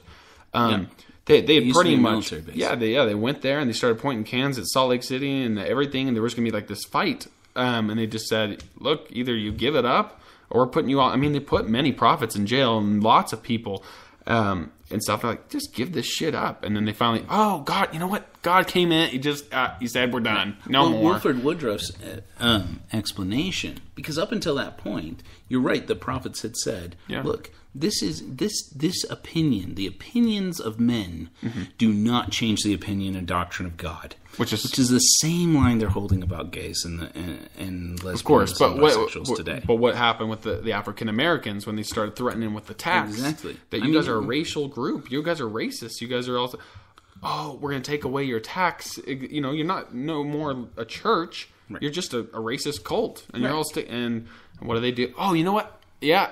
Oh, I just got off the phone with God. He's all cool with it. Black's pretty. Come on in. Right. And it's but Wilford Woodruff, who made the declaration about polygamy, his declaration says that he was shown a vision of what would happen if they stuck to polygamy, and that involved high up leaders of the church, namely himself, of course. What vision? You mean the letters? The first president, the first presidency, and all of the 12 apostles behind bars, and that he had to make a decision. And I remember, and that always bothered me because it's like we're taught this line about the church doesn't change its position on marriage and family. God doesn't change what a family is just because society doesn't embrace it anymore.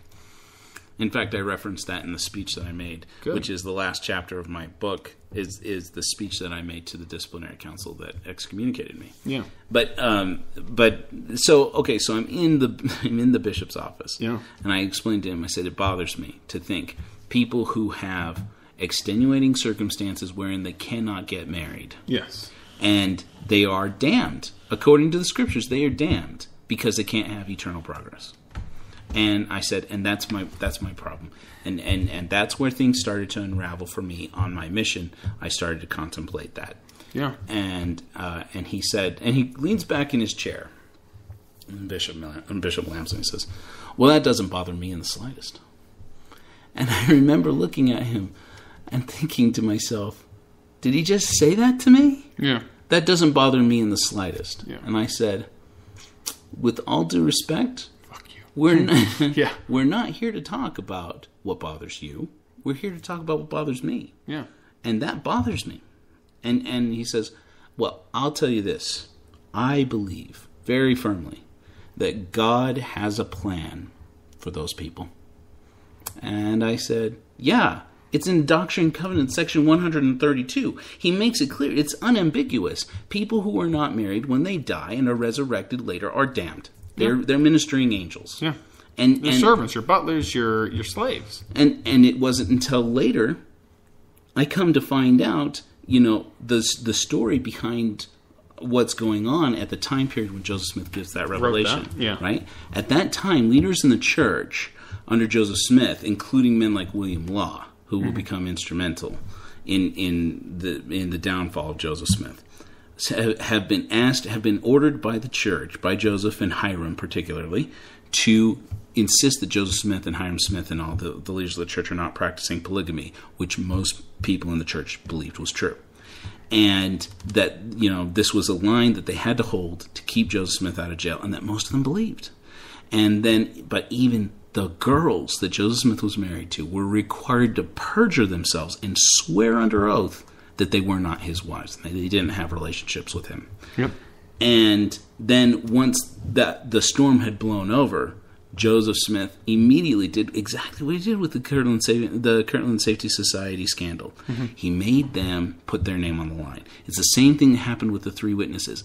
Mormons are told all the time, the three witnesses, Oliver Cowdery, Peter Whitmer, and David Whitmer, if I remember them correctly off the top of my head, all who had left the church ultimately, but never denied their testimony of the Book of Mormon. Or Martin Harris was the other one. Yeah. And that's actually not true. I mean, every single one. What's a red flag number one? These are, again, Joseph Smith. Then you have Martin Harris. You have the other Oliver Cowdery, and the other guy, whatever. And they, Whitmer. These are people that technically, they go out in the forest. They get the whole, they get the priesthood with Adam, and they see Noah, Noah and these people in the temple. And I'm sorry, and here's what I'm going to say is, say I was in the church currently today, and an angel popped into my room, glowing light, blinding, sword, whatever, saying, hey, no matter fucking what, put me on CNN, put me on whatever. If I fucking see that and I know it's real and I've seen it, why would you ever deny it? Why would you ever leave that? Why would you whatever? Red flag number one. If these three guys who technically supposedly saw Noah and they got priesthood and they did all three leave, what the fuck? Right, and you don't it's maintained that by the church, but none of them ever denied what they saw and what the experience. Yeah, no, I remember that always. They were like, well, they left, this, and they were, but they always. But so you say contrary. You notice that they say that in the Book of Mormon there isn't a I, Martin Harris, saw blah, blah, blah, blah, blah, blah, blah, blah, blah, yada, yada, yada, signed on this date, affidavit. And you don't have one for Oliver Cowdery either. What you have is one document that documents the experience that all of them had, and that they had physically handled the gold plates, that they had seen the inscriptions thereupon, that they had seen an angel. And as they go on through their life and become disaffected with Joseph Smith, actually, with the man himself, and this is where the story loses its coverage in the church narration, is as they're leaving the church over their disputes with Joseph Smith, they start to tell the story a little bit differently. They start to say, well, it wasn't that I saw the angel. I saw a bright light and this figure who I understand from the others who were there that was an angel. And then, whereas distinctly it had said that there was a physical person being there. And Joseph Smith explained on multiple occasions that the difference between a false angel, which was a spirit, who had identified himself as a real angel. Joseph Smith explained there are spiritual angels and there are angels who are resurrected beings. And that the way to test them is to put your hand out and ask him to shake your hand. Yeah. And if it's a false spirit, he'll reach for your hand and you won't feel anything but dead air. Whereas resurrected angels, you'll reach out. Whereas a spirit angel will just say they can't touch you or something like that, right? Right, exactly. And so their accounts start to split.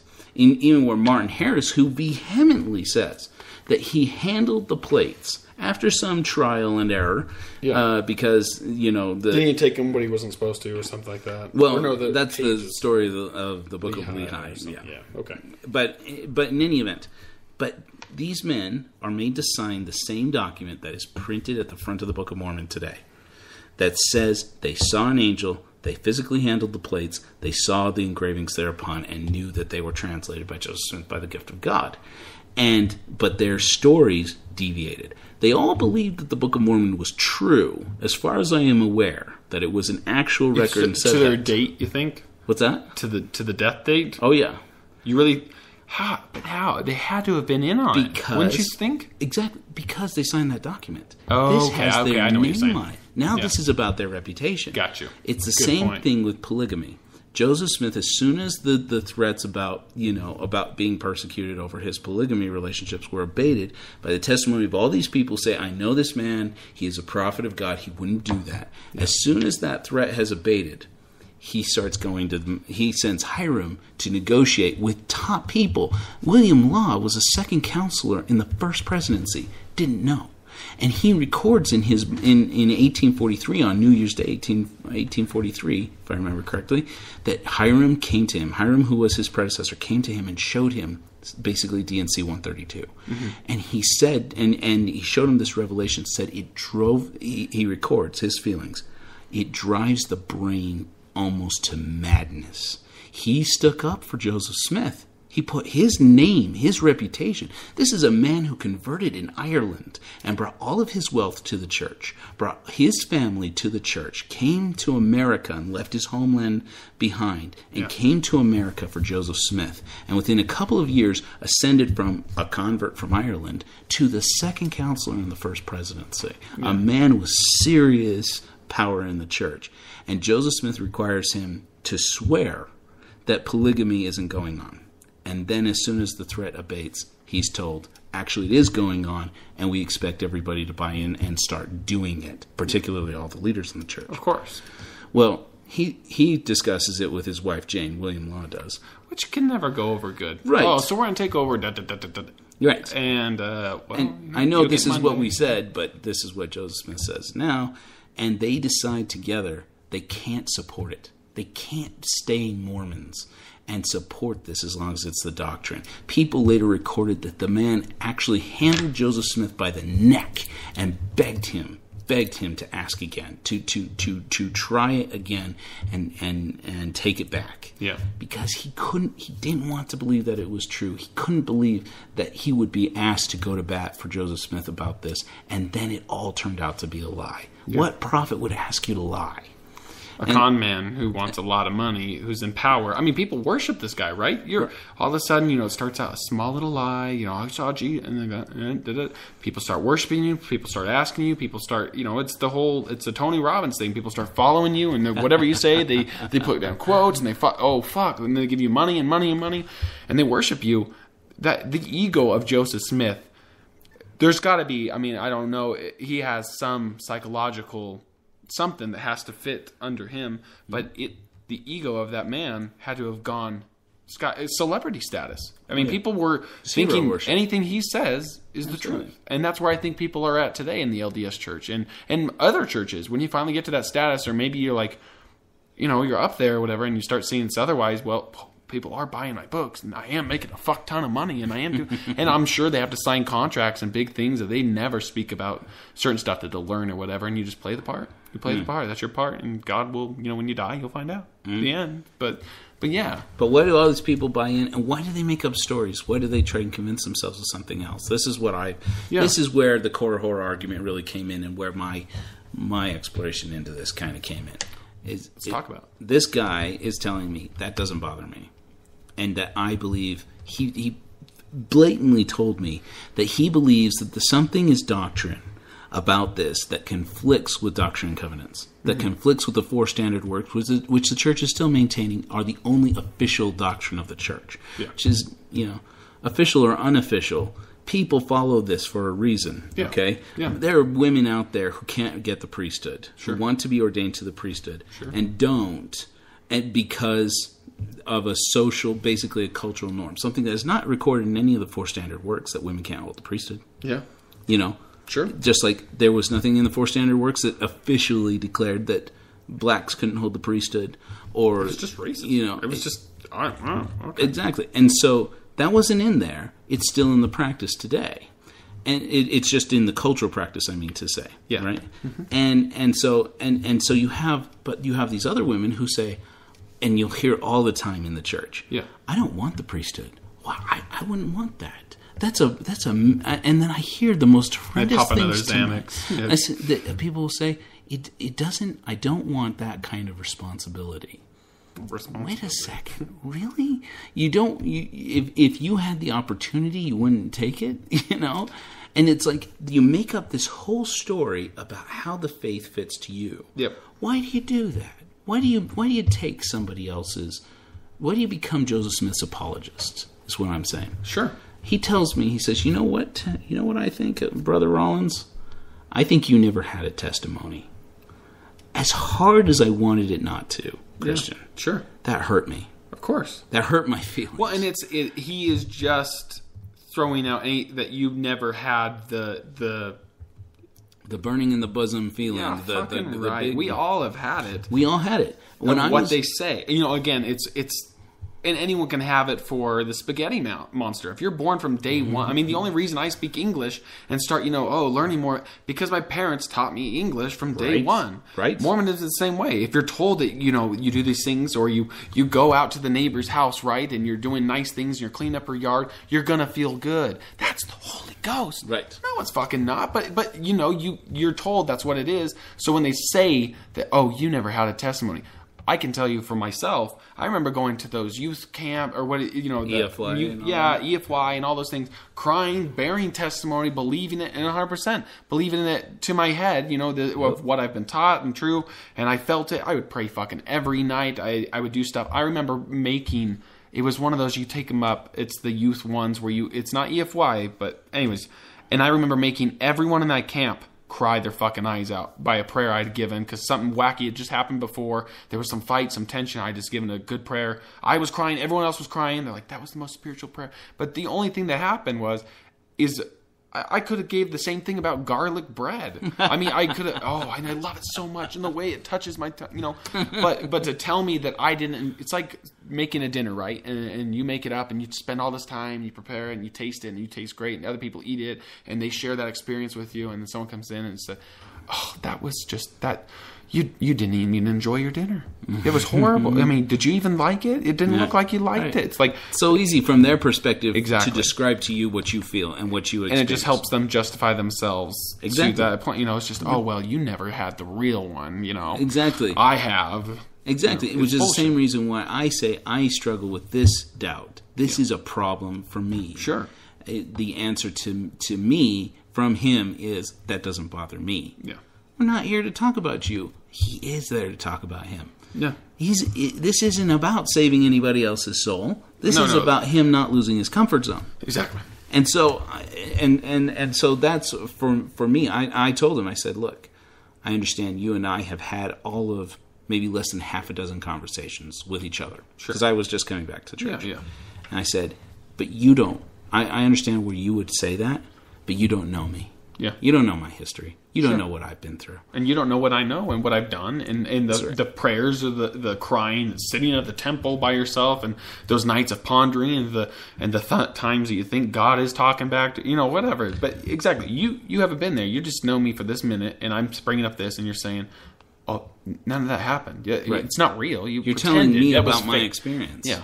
Go fuck yourself. Exactly. Which is exactly what I wanted to say. Yeah. It's like, fuck you, guy. Yeah. You don't know me. Yeah.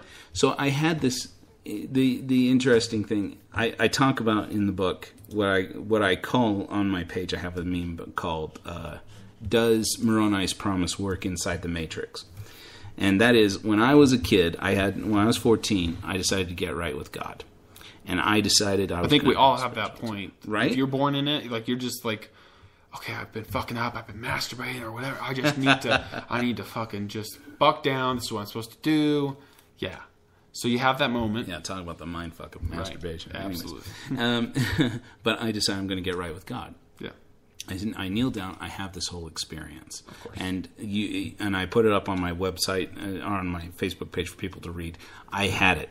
Yeah. The burning in the bosom feeling, check. I had what I called the bright eyes experience, where it seemed like my eyes were open to spiritual things, where I had a vision of sorts, where I saw that it all made sense. The Book of Mormon, Joseph Smith, Jesus Christ and the Apostles, even scientists and people like Galileo and Copernicus and explorers like Columbus all had a role to play in it. It was all a big plan, and I was a part of it. Yeah. I was one small cog in the wheels of Zion, and that I had a mission. Of course. And that's how everyone feels. And as a member of the church, that's how they try to make you feel, is that sure you are that, you have that purpose, and you are here to do that one, and you could be the next 12 or the 70 or the up and up and up. For mine, and, I had the patriarchal blessing. Of course, all me that. too. I did that, and mine said it did bother me slightly that my brother. I sat on my brother's, and he got almost word for word the exact same because we got from the same patriarch. That's apparently hilarious. was giving the same thing out to everybody. That's awesome. But he tells us. He tells me there are people in the field waiting for you. You know how many people have that same one? The whole missionary thing and the speaking of tongues and the word for word. But by the way, for no one who knows what a patriarchal blessing is, when you get to a certain age and you want to become right with God, you go to this man in your stake or your surrounding area. It's one guy.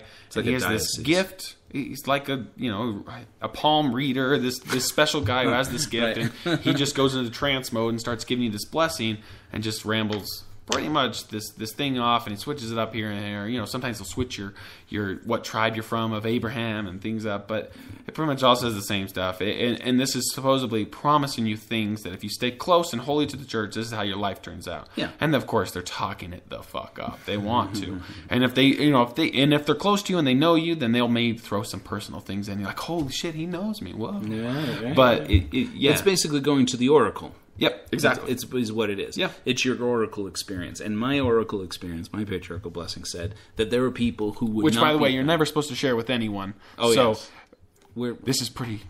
But also, and for reasons why, because you find out they're very similar. But Right. go on. Exactly. Yeah. And so he tells me there are people who are waiting that won't be found unless I find them. Of course, yeah. Right? In the This is- afterlife and stuff, too, or in the current life and Right. baptisms. And Right. yeah. And so I have this spiritual experience. I do the whole thing. And I'm telling you, because of that small piece, this was my umbrella. Yeah. That I took everything and related it to myself. Sure. And saw I am one cog in that wheel. I have a mission. I was sent here to do something small Yep. in the grand scheme of things, but important. Yeah. Because somebody's eternal salvation is at stake. course, yeah. There are whole families of eternal gods and goddesses and their worlds and their future and their And if histories. you don't find them, that could miss out. Exactly, and they're assigned to me. Yeah. They're written with Joseph Rollins on Yeah. their contracts. I Yeah. mean, I'm coming for you, man. Yeah, exactly. And when I got my mission to go to Peru, Yeah. I mean, I wept, Christian. I mean, I cried tears of joy. I said, "This makes sense." My mother's side of my family is Mexican. They're Lamanites.